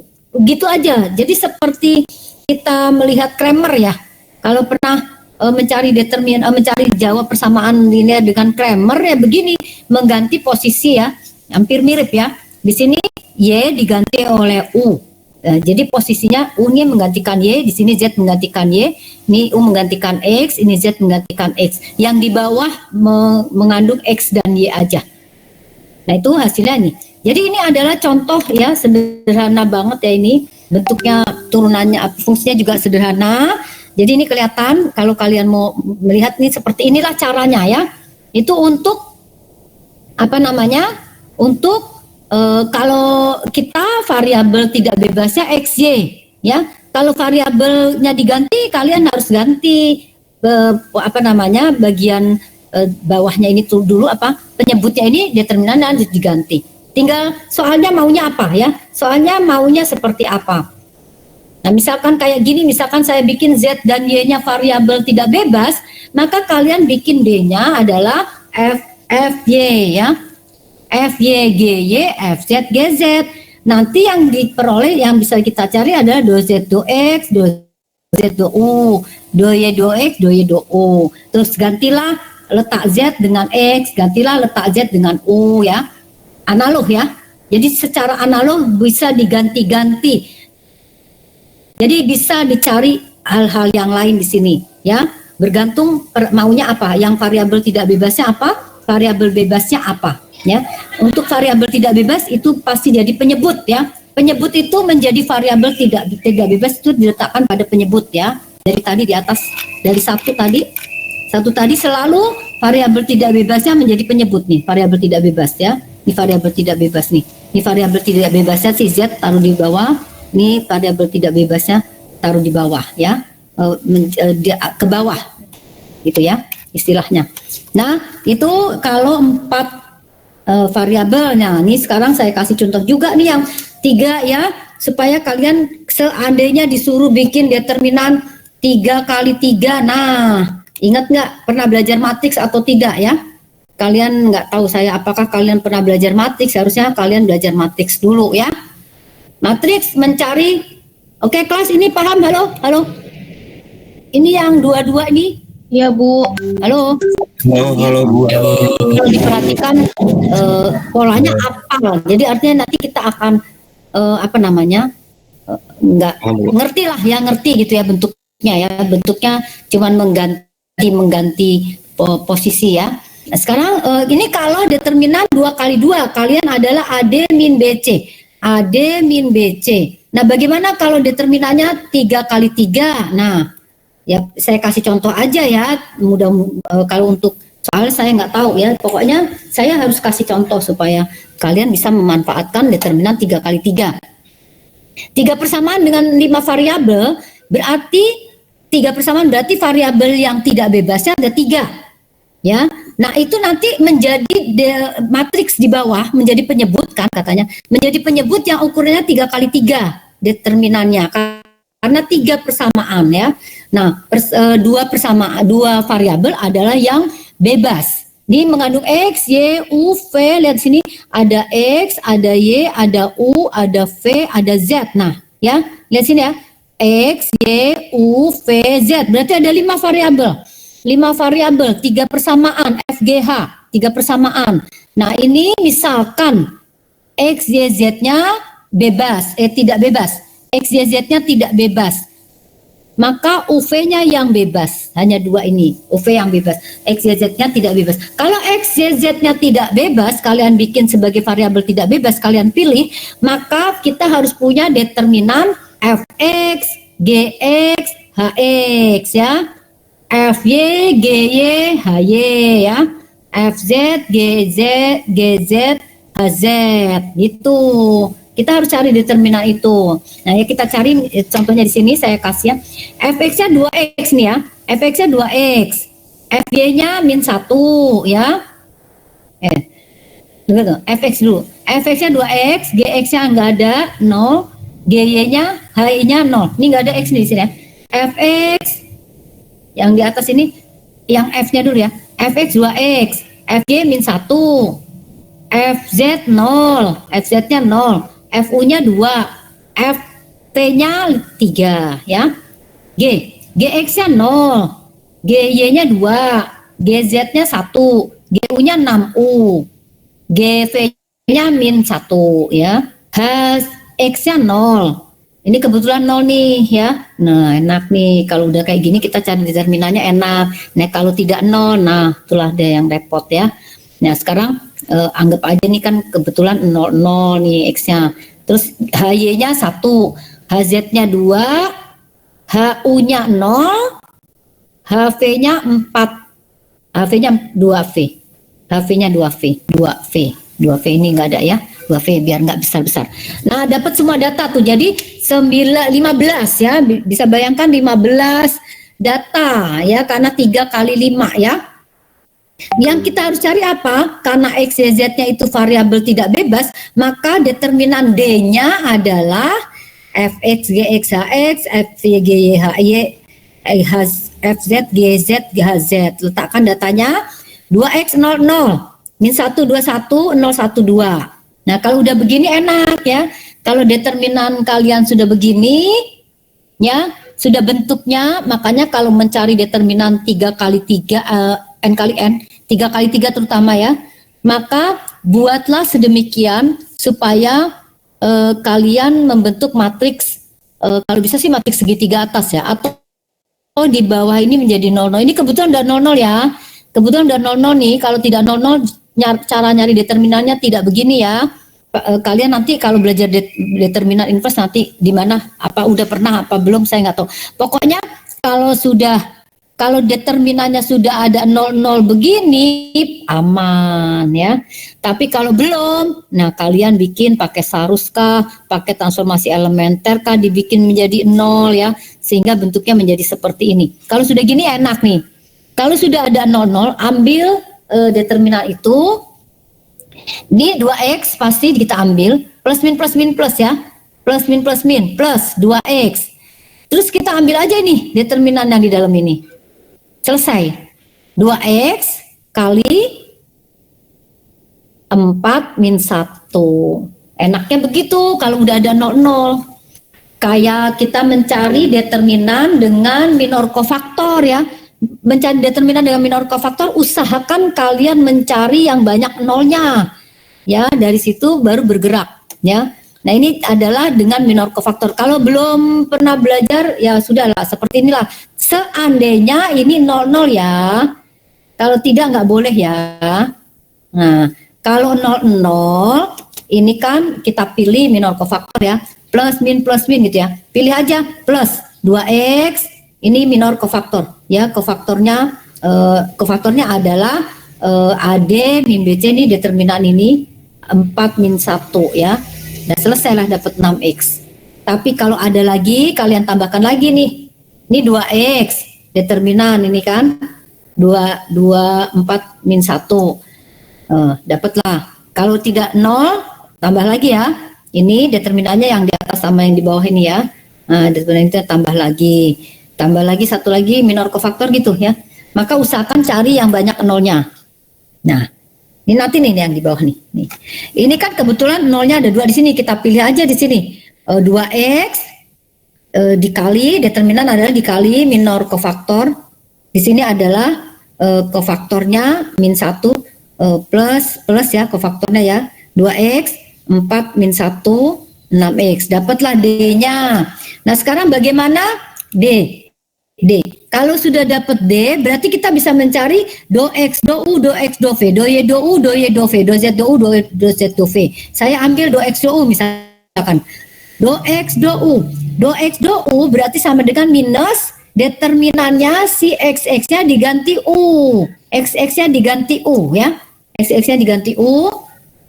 Tinggal FU, GU, HU ya. Di sini Y-nya tetap, Z-nya tetap. Nanti pembaginya adalah D, sama dengan kita masuk data nih. Ini masuk data dari U 26U 0 min 1 21 0 1 2. Nah, di sini kan tidak 00 nih. Kalau tadi kan gampang nih, kebetulan dia 0 dia 0. Jadi determinannya cuman mencari determinan dengan minor kofaktor kan kalian boleh pilih kolom atau baris yang banyak nolnya. Terus kalian bikin bilangan pada elemen tersebut dikali minor kofaktor. Kofaktornya plus min ya. Nih, ini contohnya nih determinan nih. Saya mau ambil di sini saya ambil yang ambil baris 1 ya. Oh ini kolom 1 nih ya. Ini ada 0, bisa kalian boleh pilih kolom 1, boleh pilih baris 1 karena ada nolnya di sini. Ya, caranya gimana? Determinan ini baris 1, ini kolom 1. Saya pilih yang kolom 1 nih contohnya nih. 2 plus ya. Di sini ada plus. 2 lambangnya adalah plus ya. Plus 2 ini AD min BC 4 min 1. Ya, 2 kali 2 1 min 1. Jangan lupa min yang di depan ini. Min determinan selalu ada ya. Terus ini plus, ini min. Jangan lupa plus min plus min plus min. Plus min plus min plus min plus min plus min plus min ya. Gitu-gitu ya. Lambang dari kofaktor ya. Kofaktor itu kan adalah perkalian antara AIJ min 1 pangkat AI plus J dikali determinan tanpa baris I kolom J gitu ya. Nih, plus 2 yang ini determinannya. 2 kali 2 min 1 kali 1. Min saya ambil ke 6 ke bawah. Jadi saya mengambil kolom kedua. Min 6U yang dipakai determinan apa? Min 1 0 dan 1 2. Min 1 0 dan 1 2. Jangan lupa ada min 6U. Min 1 kali 2 adalah min 2, min 0, min 2. Min 1 kali min 2 yang kita pilih dan 1 kali 0. Dapatlah min 2, min kali min plus ya 12. Terus di sini ada U-nya. Nah, di sini. Minnya jangan lupa di paling depan, nih min. Lalu buka kurung. Di sini 4, 8, min 2 ya. 6 ya. 8, 2, 6, di sini belakang 6, 12U per 6X. Jadi hasil do X do U ini ya, cari determinan cari determinan 3 kali 3 dengan minor kofaktor ya. Nah, 1. Sekarang misalkan do X do V ini. Do X do V berarti X-nya digantikan oleh V. Digantikan oleh V, masuk data V. V-nya masuk 3 min 1 2V. 3 min 1 2V, Y-nya tetap, Z-nya tetap. Nah ini kalau kita mau cari determinannya berarti ini min jangan lupa di depan min jangan lupa ya. Min dalam kurung kita bikin determinannya, saya pilih baris 1 aja. 3 min 1 dan 0. Karena ada nolnya ya, saya pilih baris 1. Plus 3 dalam kurung 2 kali 2 min 1 kali 1. Plus min min 1 ya. Min 1 di sini min 1 kali 2 1 kali 2V. Nah 1 kali 2V dibagi 6X. Nah begitu mencari kalau kalian pernah belajar matriks, mencari determinan dengan minor kofaktor ya. Gitu caranya. Di sini juga do Y do U. Kalau do Y do U nanti U menggantikan tempat Y, menggantikan tempat Y dibagi D, D-nya udah di atas. Nah ini nih kalau banyak nolnya udah ini enak nih. Kalau banyak nolnya ini 2X, tinggal sini aja.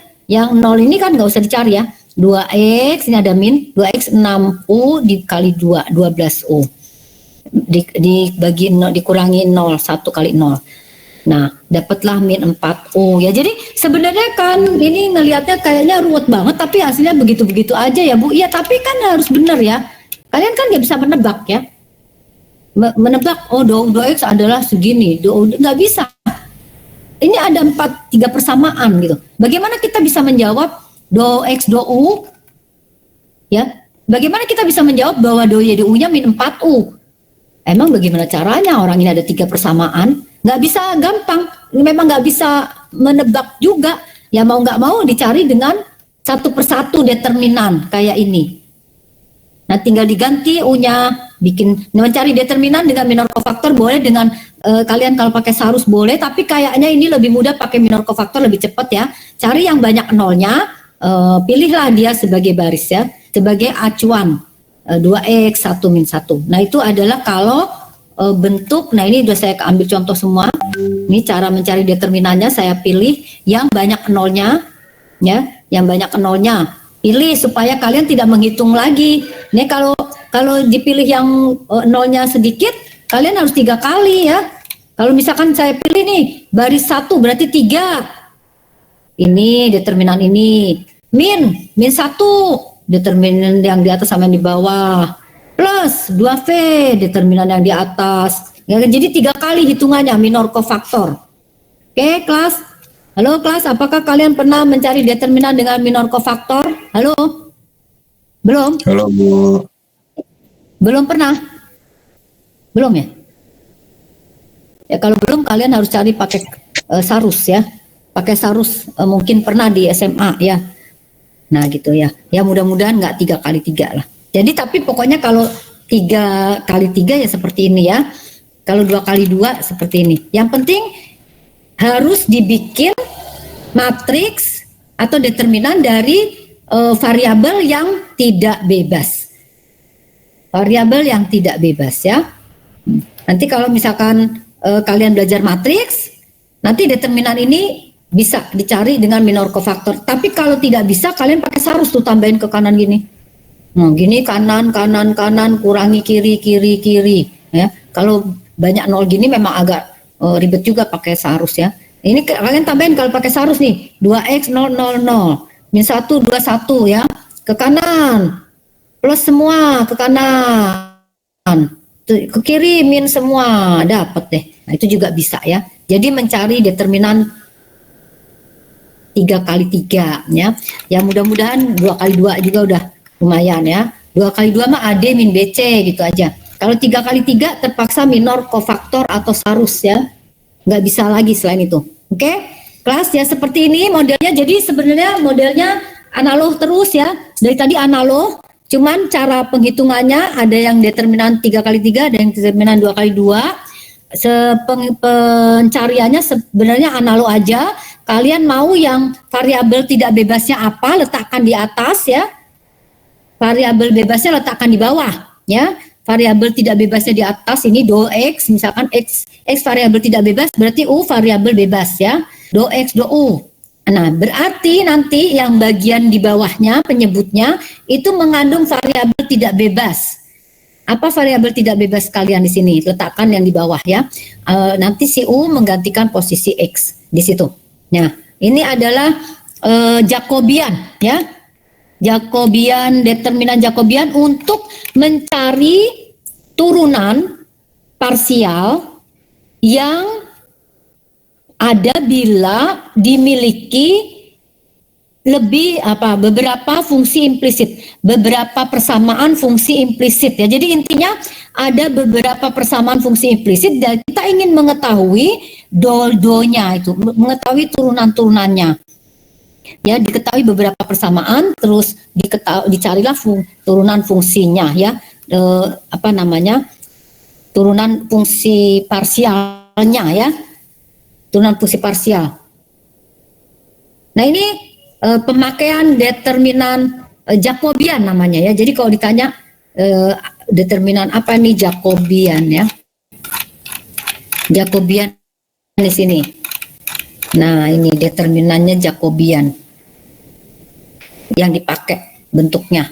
Tinggal jangan lupa ada minus, jangan lupa mengganti aja nih fx y. Kalau gz ini berarti ini pasti do x do z karena yang di atas z menggantikan x ya. Gitu ya polanya. Ini polanya. Oke kelas, sampai di sini determinan Jacobian agak-agak paham, tapi kayaknya polanya mirip ya. Halo kelas, bisa ya? Ya mudah-mudahan nggak sampai 3 kali 3 ya, 3 sampai 3. Tapi harus kalian ngerti kalau hanya teori misalkan ya ditanyakan ya. Kalau hanya teori kalian harus tahu ya, misalkan kan ada 3 persamaan dengan 5 variabel. Nah, jadi kalian mempunyai bentuk variabel bebasnya misalkan Inilah mana yang merupakan pembagi atau penyebut dari Jacobian. Ini kalian kalau yang variabel bebasnya X, di sini X. Kalau variabel bebasnya U, V, Z, misalkan U, V, Z, maka yang di sini adalah O, Z, U, V, itu aja ya. Z, U, V, ya bergantung yang ditanya yang jadi variabel tidak bebasnya apa. Itu nanti akan menjadi pembagi semua, menjadi pembagi. Nah, itu aja kombinasinya. Kalau sudah, kita masuk ke turunan parsial, order tinggi ya. Order tinggi berarti susah ya. Jadi gini. Ini tadi, jadi kita sudah belajar diferensial parsial ya. Jadi kita lihat ya, kemarin sudah belajar diferensial parsial, diferensial total, diferensial fungsi dari fungsi. Yaitu secara parsial. Bila fungsinya ini yang kita lihat ini bentuknya masih eksplisit yang pertama ya, eksplisit yang minggu pertama. Nah minggu berikut ini kita belajar diferensial parsial untuk fungsi-fungsi implisit yang digabung jadi satu, artinya yang ada lebih dari satu persamaan ya. Yang ada lebih dari satu persamaan, kita ingin tahu apa diferensial parsialnya, itu menggunakan dengan Jacobian. Nah yang berikutnya kita mencari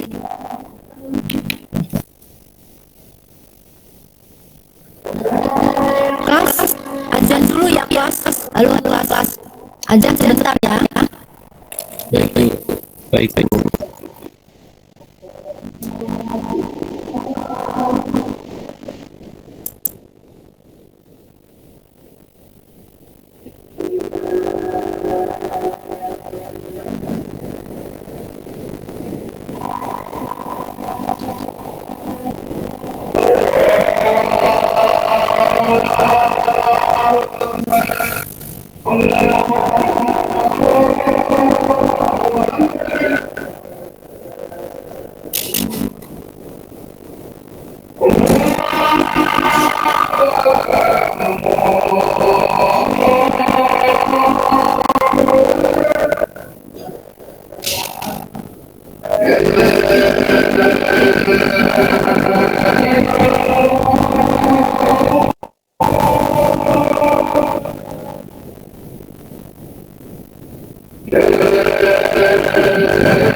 Ya, oke kelas, bisa sekali lagi. Halo, bisa diterus-teruskan. Halo.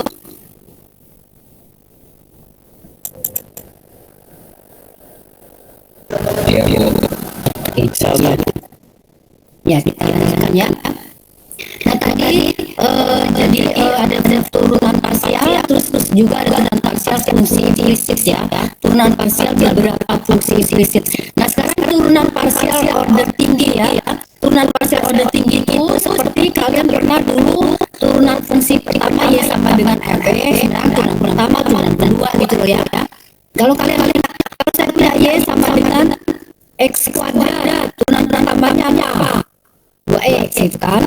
Turunan keduanya apa? 2u. Turunan ketiganya apa? 0 gitu ya. Nah itulah turunan order tinggi ya. Turunan order tinggi itu turunan pertama, kedua dan seterusnya. Nah sama juga di fungsi lebih dari satu variabel. Itu turunannya masuk dalam turunan parsial order tinggi. Itu berarti turunan pertama, kedua dan seterusnya. Ya, misal Z-nya fungsi dari XY ya. Z-nya fungsi dari XY. Maka ZX ya atau fx tadi di depan tadi yang di atas kita pakai fx ya. Boleh pakai fx, boleh pakai gx kan tadi gitu ya. Zx, fx, do z do x itu ada turunan pertama. Turunan pertama z terhadap x dengan y konstan ya. Kalau saya bikin dua kali zxx berarti atau fxx kalau yang di atas kan selama ini isinya x-nya satu semua ya. Ini satu semua dia mah turunan sekali doang ya. Sekali aja ya. Nah, kalau di sini dua kali. Zxx, zfxx artinya do kuadrat z do x kuadrat. Kalau tadi do z do x, ini do kuadrat z do x kuadrat itu artinya do dari do x dari do z do x, artinya turunkan lagi gitu loh. Turunkan lagi tadi fungsi yang diturunkan terhadap x, kita turunkan terhadap x ya.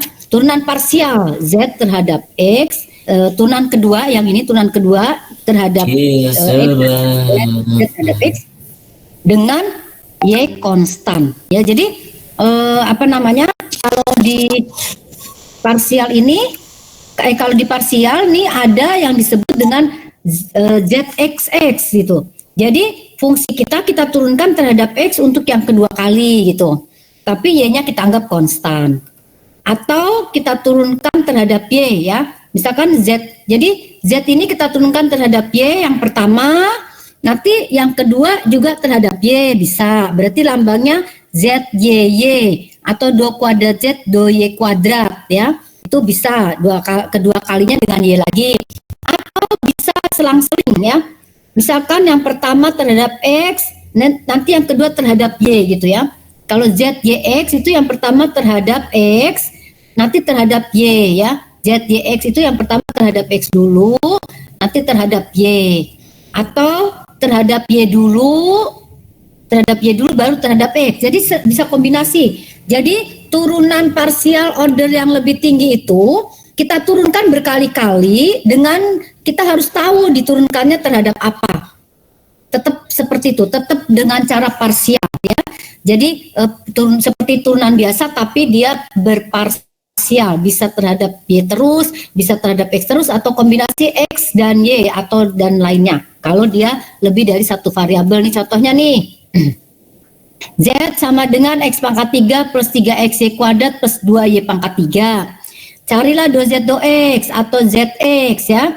ZX itu adalah turunan terhadap X aja. Turunan terhadap X aja apa? 3X kuadrat plus 3Y kuadrat. Ini 0 ya.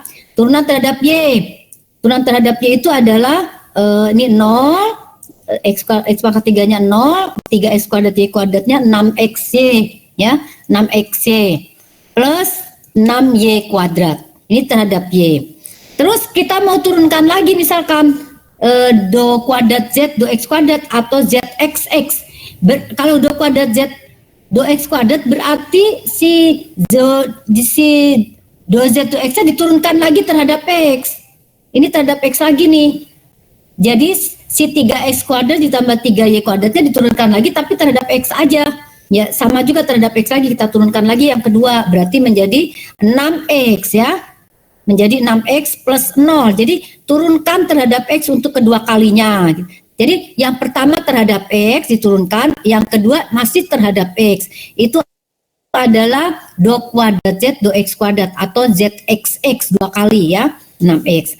Nah, sekarang misalkan do Z kuadrat, do kuadrat Z, do Y kuadrat atau ZYY gitu ya. Kalau ZYY dua kali berarti yang tadi terhadap Y ya. Bikin dulu yang terhadap Y tadi pertama, terus katanya dia terhadap Y lagi itu. Terhadap Y lagi berarti yang keduanya menjadi 6X plus 0 ya. Terhadap Y lagi 6X plus 12Y ya. 6X plus 12Y. Ini terhadap Y. Jadi yang pertama terhadap X diturunkan terhadap X. Tunggu sebentar.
Oke, kelas ya. Jadi kalau mau ditanyakan turunan keduanya do kuadrat itu artinya turunan keduanya ya dari X terhadap X, berarti yang pertama terhadap X dulu turunkan, terus yang keduanya terhadap X lagi diturunkan ya. Kalau mau mencari do kuadrat Z do Y kuadrat atau ZYY, maka yang pertama harus terhadap Y diturunkan nih tadi. Nah, terhadap Y lagi diturunkan menjadi 6X plus 12Y ya. Nah, kalau sekarang misalkan mau ditanyakan do kuadrat Z, do X, do Y misalkan. Do Y, do X ya. Do kuadrat Z, do Y, do X berarti yang pertama diturunkan terhadap X dulu ya. Diturunkan terhadap X nih ya. Diturunkan terhadap X tadi hasilnya adalah 3X kuadrat ditambah 3Y kuadrat. Nah, kalau mau diturunkan yang kedua terhadap Y boleh ya. Turunkan yang kedua terhadap Y berarti do kuadrat Z, do Y, do X ya. Pertama terhadap X, kedua terhadap Y ya. Nah, kalau yang pertama terhadap X tadi 3X kuadrat tambah 6Y yang kedua terhadap Y, hati-hati, yang kedua terhadap Y berarti yang turun Y, berarti 0 plus 6Y ya, dapat 6Y. Nah, atau misalkan mau dicari do kuadrat Z do X do Y ya, do kuadrat Z do X do Y berarti yang pertama do Y dulu, turunkan terhadap Y dulu, 6XY ditambah 6Y baru diturunkan terhadap X katanya ya. Jadi dia bentuknya do kuadrat Z do X do Y. Do Y-nya tadi 6XY plus Y kuadrat plus 6Y kuadrat. Sekarang kedua terhadap X. Kalau terhadap X di sini berarti 6Y plus 0. 6Y ya. Ternyata kalau turunan order tinggi itu yang pertama terhadap X kemudian terhadap Y itu sama juga dengan yang pertama terhadap Y dan yang kedua terhadap X. Jadi nggak usah khawatir mana duluan. Kalau memang ditanyakan do kuadrat Z do Y do X itu sama dengan do kuadrat Z do X do Y ya. Ini hasilnya 6Y juga nih, sama. Berarti nilai dia sama ya. Jadi kalau ditanya do kuadrat Z do X do Y pasti sama dengan do kuadrat Z do Y do X. Itu artinya turunkan dulu terhadap X yang ini, kemudian baru diturunkan terhadap Y yang kedua. Ya, prinsipnya menurunkan lebih dari sekali ya. Pertama terhadap X dulu, setelah selesai baru turunkan terhadap Y ya. Nah, sekarang contohnya ini juga. Z sama dengan X sinus Y sama dengan Y cos X ya. Mau dicari turunan pertama. Turunan pertama terhadap X atau ZX ya. ZX itu berarti terhadap X. X-nya turun sinus Y. X-nya turun 1 ya, tinggal sinus Y. X-nya turun, cos menjadi sin ya. Cos menjadi sin minus ya. Cos menjadi min sin kan. Turunan cos adalah min sin, jangan lupa. Min ya. Y cos sinus X yang turun X nih. Ini yang turun X ya, jangan lupa. Turunan cos adalah min sinus ya. Min adalah plus ya. Y sin X. Itu do Z do X. Do Z do Y. Do Z do Y ini yang pertama yang diturunkan adalah sinusnya. Turunan sin adalah cos ya. Jadi X cos Y. Min Y-nya yang turun jadi tinggal cos X ya. X cos Y min cos X. Ini Y yang turun 1. Nah, dari sini misalkan mau dicari turunan kedua terhadap X ya. Turunan kedua terhadap X berarti do kuadrat Z do X kuadrat ya, atau ZXX. Maka turunkan lagi terhadap X di sini. Nah, ini sinusnya berarti 0. Terhadap X berarti sin turunannya adalah cos, berarti tinggal Y cos X ya, Y cos X. Nah, misalkan do Z-nya ini mau diturunkan terhadap 2 kali terhadap Y, berarti do kuadrat Z do Y kuadrat. Maka dari Y kita turunkan. Ini yang di sini yang diturun ya, terhadap Y. Turunan cos adalah min sin, jadi min X sin Y ya, min 0 ya, min X sin Y min 0. Itu adalah terhadap Y yang pertama 2 kali terhadap X, ini yang ini pertama terhadap X, kedua terhadap X. Yang nomor 2 ini adalah pertama terhadap Y, kedua terhadap Y ya. Nah, sekarang misalkan kombinasi XY, pertama terhadap X ya. Pertama terhadap X, kita lihat yang do Z do X. Terus diturunkan terhadap Y nih di sini. Turunan sin adalah cos. Cos Y ya, turunan Y sinus adalah sin X, jadi cos X plus sin X ya, karena turunannya terhadap Y yang kedua. Dari X yang pertama, yang kedua Y, jadi dia terhadap Y ya.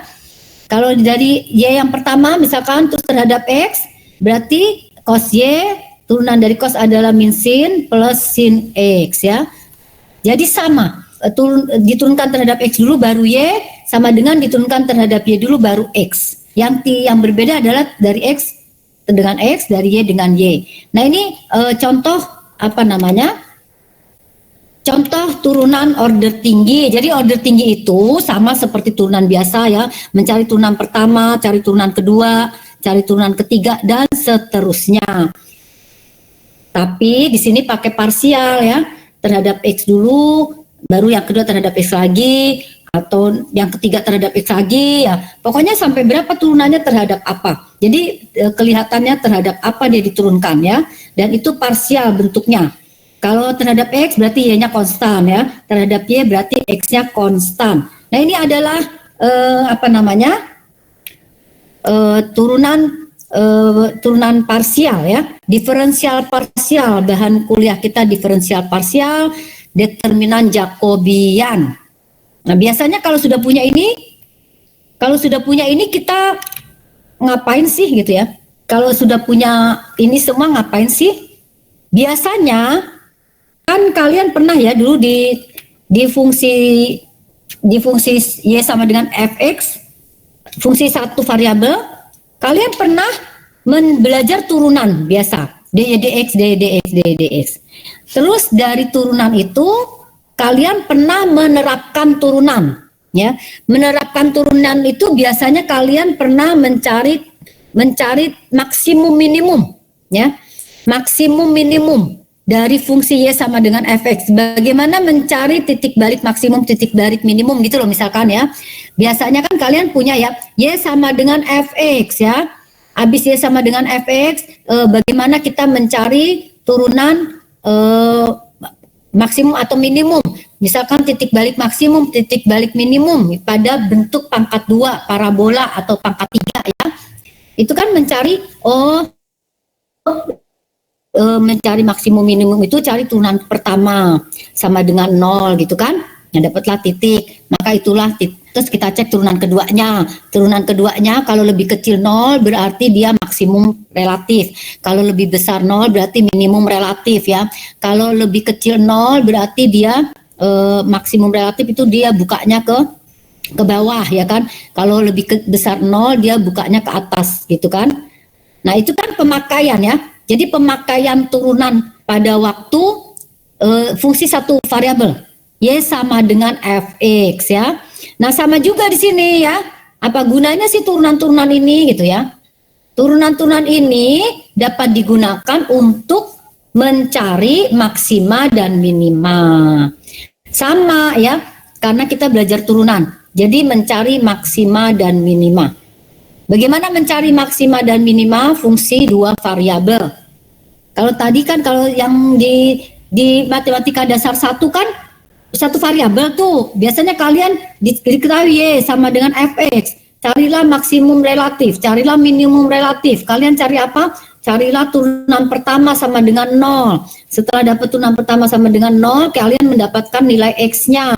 Ya, sedapat nilai x-nya dapatlah nilai titik y-nya, x, y. Terus kalian mengecek maksimum atau minimumnya bagaimana? Oh, kalau turunan keduanya lebih kecil 0, Bu, dia itu pasti maksimum relatif ya.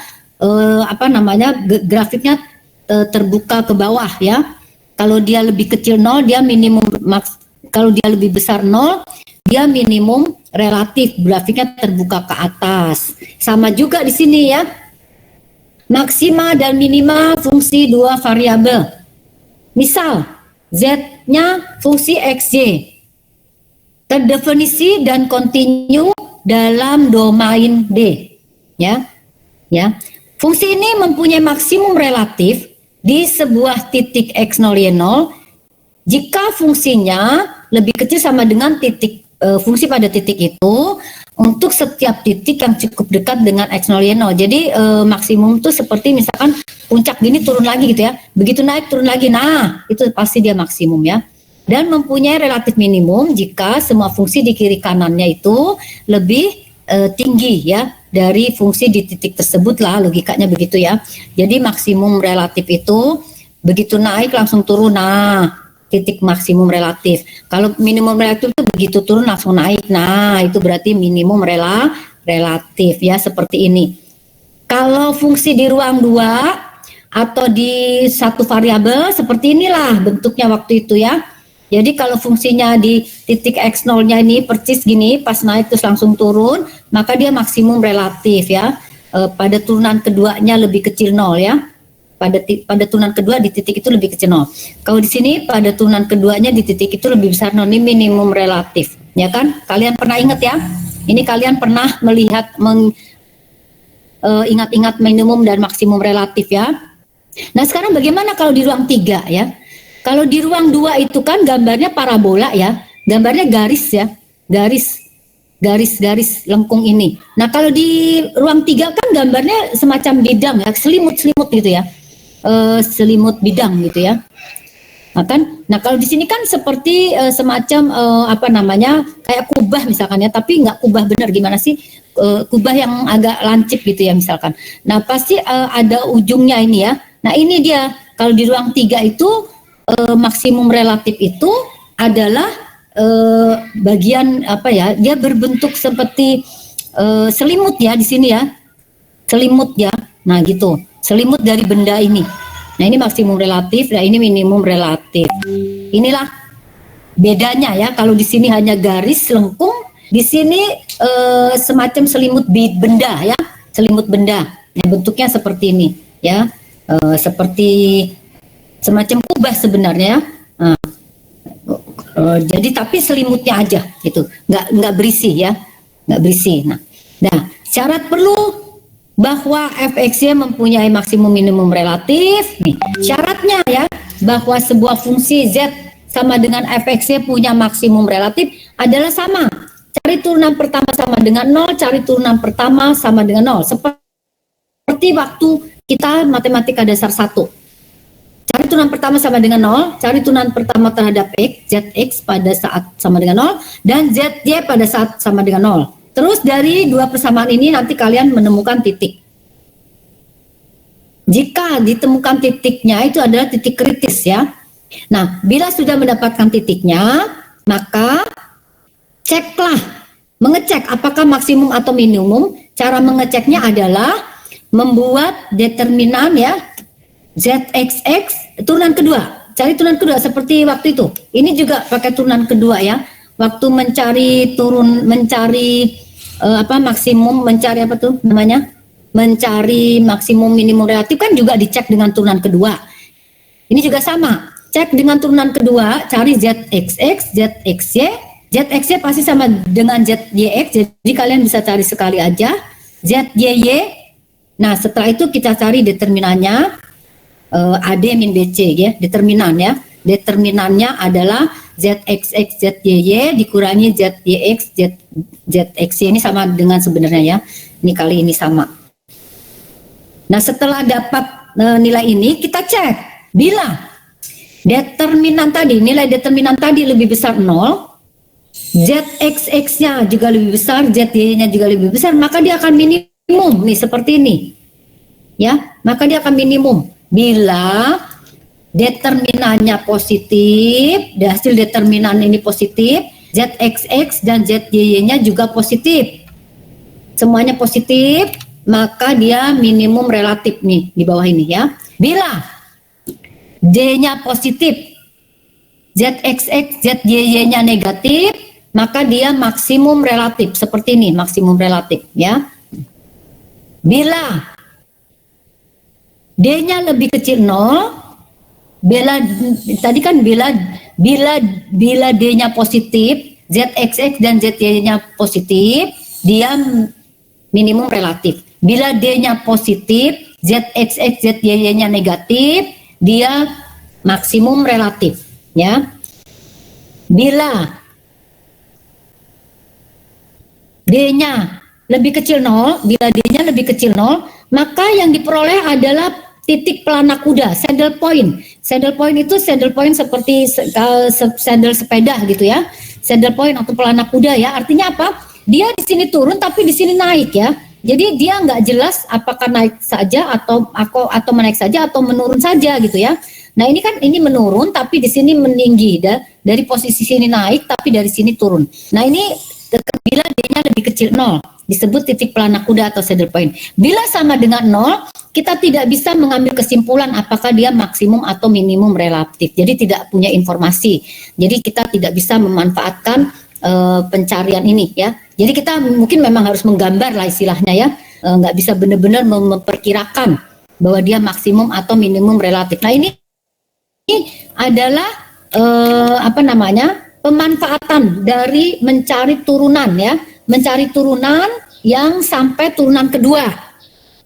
Itu juga sama dilakukan pada waktu matematika 1, kita dulu mencari juga maksimum minimum relatif pada parabola misalkan, atau pada fungsi pangkat 3 ya, sama aja. Cuman kita di sini di ruang dimensi 3 ya, atau di 2 variabel Ya, itu rumusannya ya. Contohnya ya, tentukan maksimum minimum relatif. Kita nggak tahu apakah maksimum ataukah minimum, jadi disuruh tentukan atau disuruh mencari dua-duanya ya, misalkan gitu ya. Tentukan nilai maksimum minimum relatif dari fungsi z mengandung XY, Z-nya pasti mengandung XY, yaitu X pangkat 3 plus Y pangkat 3 plus 3XY. Apakah dia punya maksimum atau minimum relatif? Yang pertama-tama kita cari haruslah apa? ZX. ZX itu turunan terhadap X dari fungsi ini. Harus sama dengan 0 nih. Carilah ZX sama dengan 0, ZY sama dengan 0, ZX, Z itu adalah turunan terhadap X ya.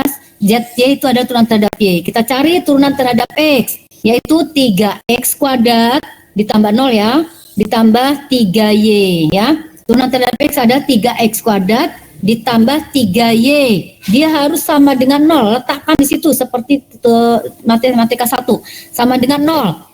Karena ini ada 2, maka kita cari ZY. ZY adalah 0 plus 3Y kuadrat plus 3X. Y-nya ya turun ya. Plus 3X sama dengan 0. Nah, ada 2 persamaan di sini, ZX dan ZY ya. 3X kuadrat ada 2 persamaan, kita lakukan eliminasi atau substitusi, terserah. Kalian bisa bikin substitusi atau eliminasi sehingga kita bisa memperoleh jawab XY ya. Kita tujuannya mencari itu. Terserah kalian bikin eliminasi di sini atau substitusi. Nah, saya bikin coba eliminasi ya. 3X kuadrat tambah 3Y sama dengan 0. 3X, 3Y kuadrat sama dengan 0. Nah, saya hilangkan X-nya dulu ya. Kalikan yang di atas 1, yang di bawah X. 3X kuadrat, 3X kuadrat, 3Y, 3XY kuadrat sama dengan 0. Supaya X-nya hilang, kita kurangi ya. 3Y min 3XY kuadrat ya. 3Y min 3XY kuadrat itu, kalau kita lihat di sini, 3Y-nya bisa kita keluar, 3-nya ada di dua-dua tempat. Bisa kita keluarkan 3Y, 1 min XY sama dengan 0 ya. Nah, sekarang di sini kan 3Y sama dengan 0, Y-nya sama dengan 0. Yang di dalam ini 1 min XY sama dengan 0. XY-nya sama dengan 1. Berarti ada kemungkinan Y-nya sama dengan 1/X ya. Y-nya sama dengan 1/X ya. Kalau Y-nya sama dengan 1/X. Kalau X-nya min 1, maka Y-nya 1/-1 gitu ya. Pokoknya Y-nya sama dengan 1/X.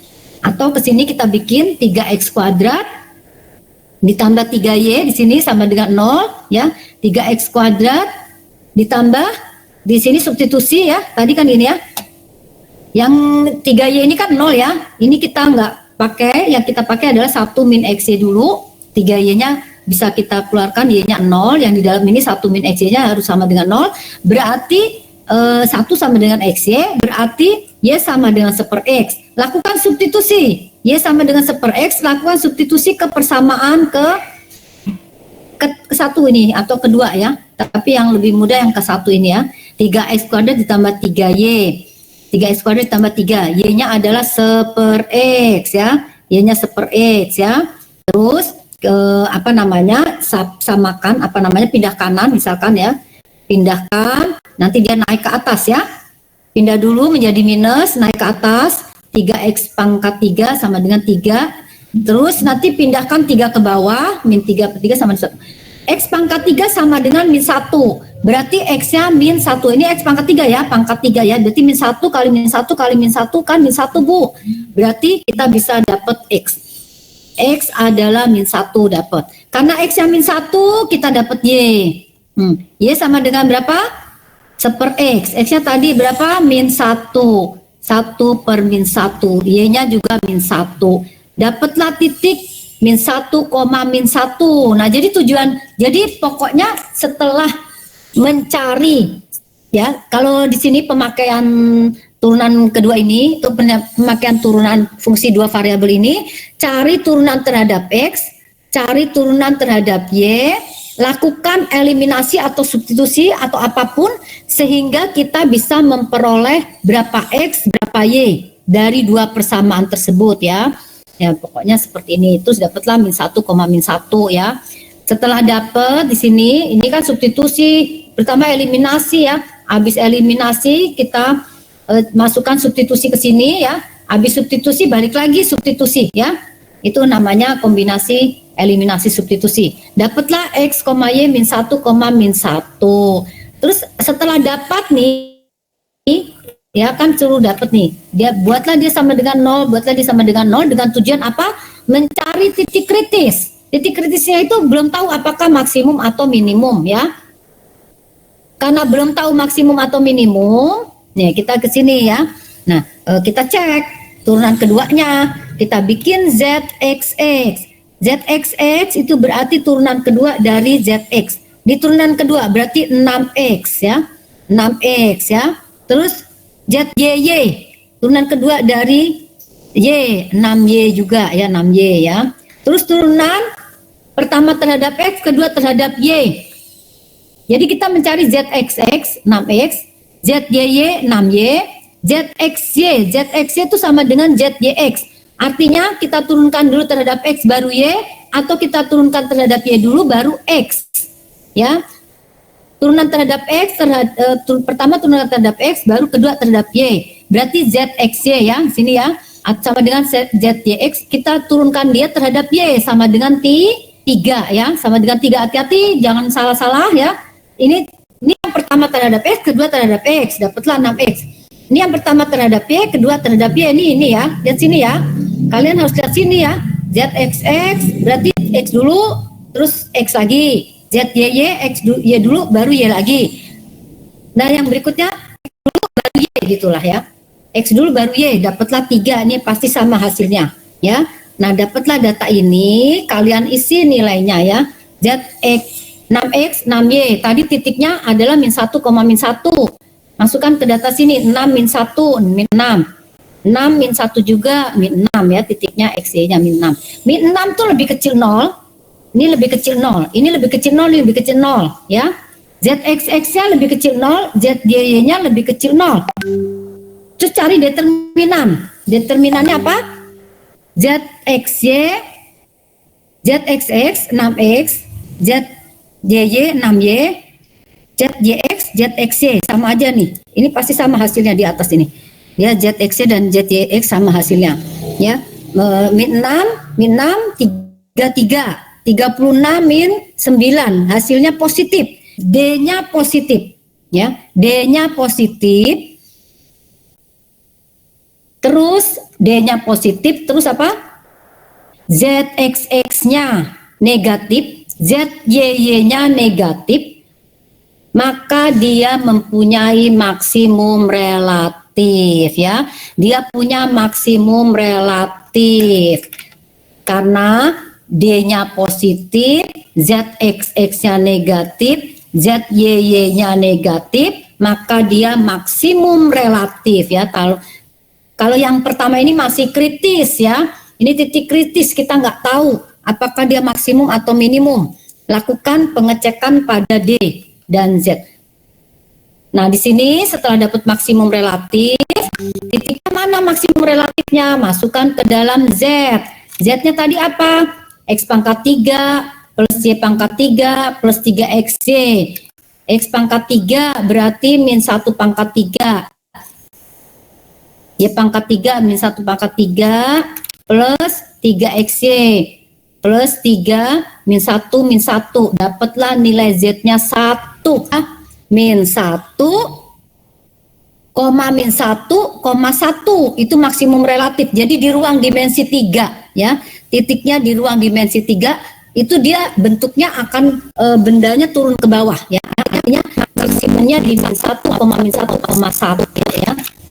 Kalau digambarkan di sini ya, di min 1 di belakang sana, di ruang sebelah sana turun ke bawah ya, turun ke bawah gitu gambarnya. Nah itu adalah maksimum minimum relatif dari apa namanya nih, pemakaian turunan ya. Jadi kalian harus cari dulu turunan terhadap X sama dengan 0, turunan terhadap Y sama dengan 0 ya. Lakukan eliminasi substitusi sehingga diperolehlah nilai XY, diperolehlah nilai kritis. Setelah dapat nilai kritis, ceklah ZXX turunan 2 kali terhadap X, turunan 2 kali terhadap Y. Kalau dia sama-sama positif atau sama-sama negatif ya, kita cek Y-nya, kita bilang turunan terhadap X, turunan terhadap X dan turunan terhadap X sama ya, jadi sekali aja bisa dicari ya, ya. Nggak perlu 2 kali, di sini ambil aja sekali terhadap X terus langsung terhadap Y. Nah itu ya. Nah sekarang kalau yang apa namanya, yang 0,0 nih ya, kan gini ya, ada 3Y ya, nih ada yang 3Y sama 2, berarti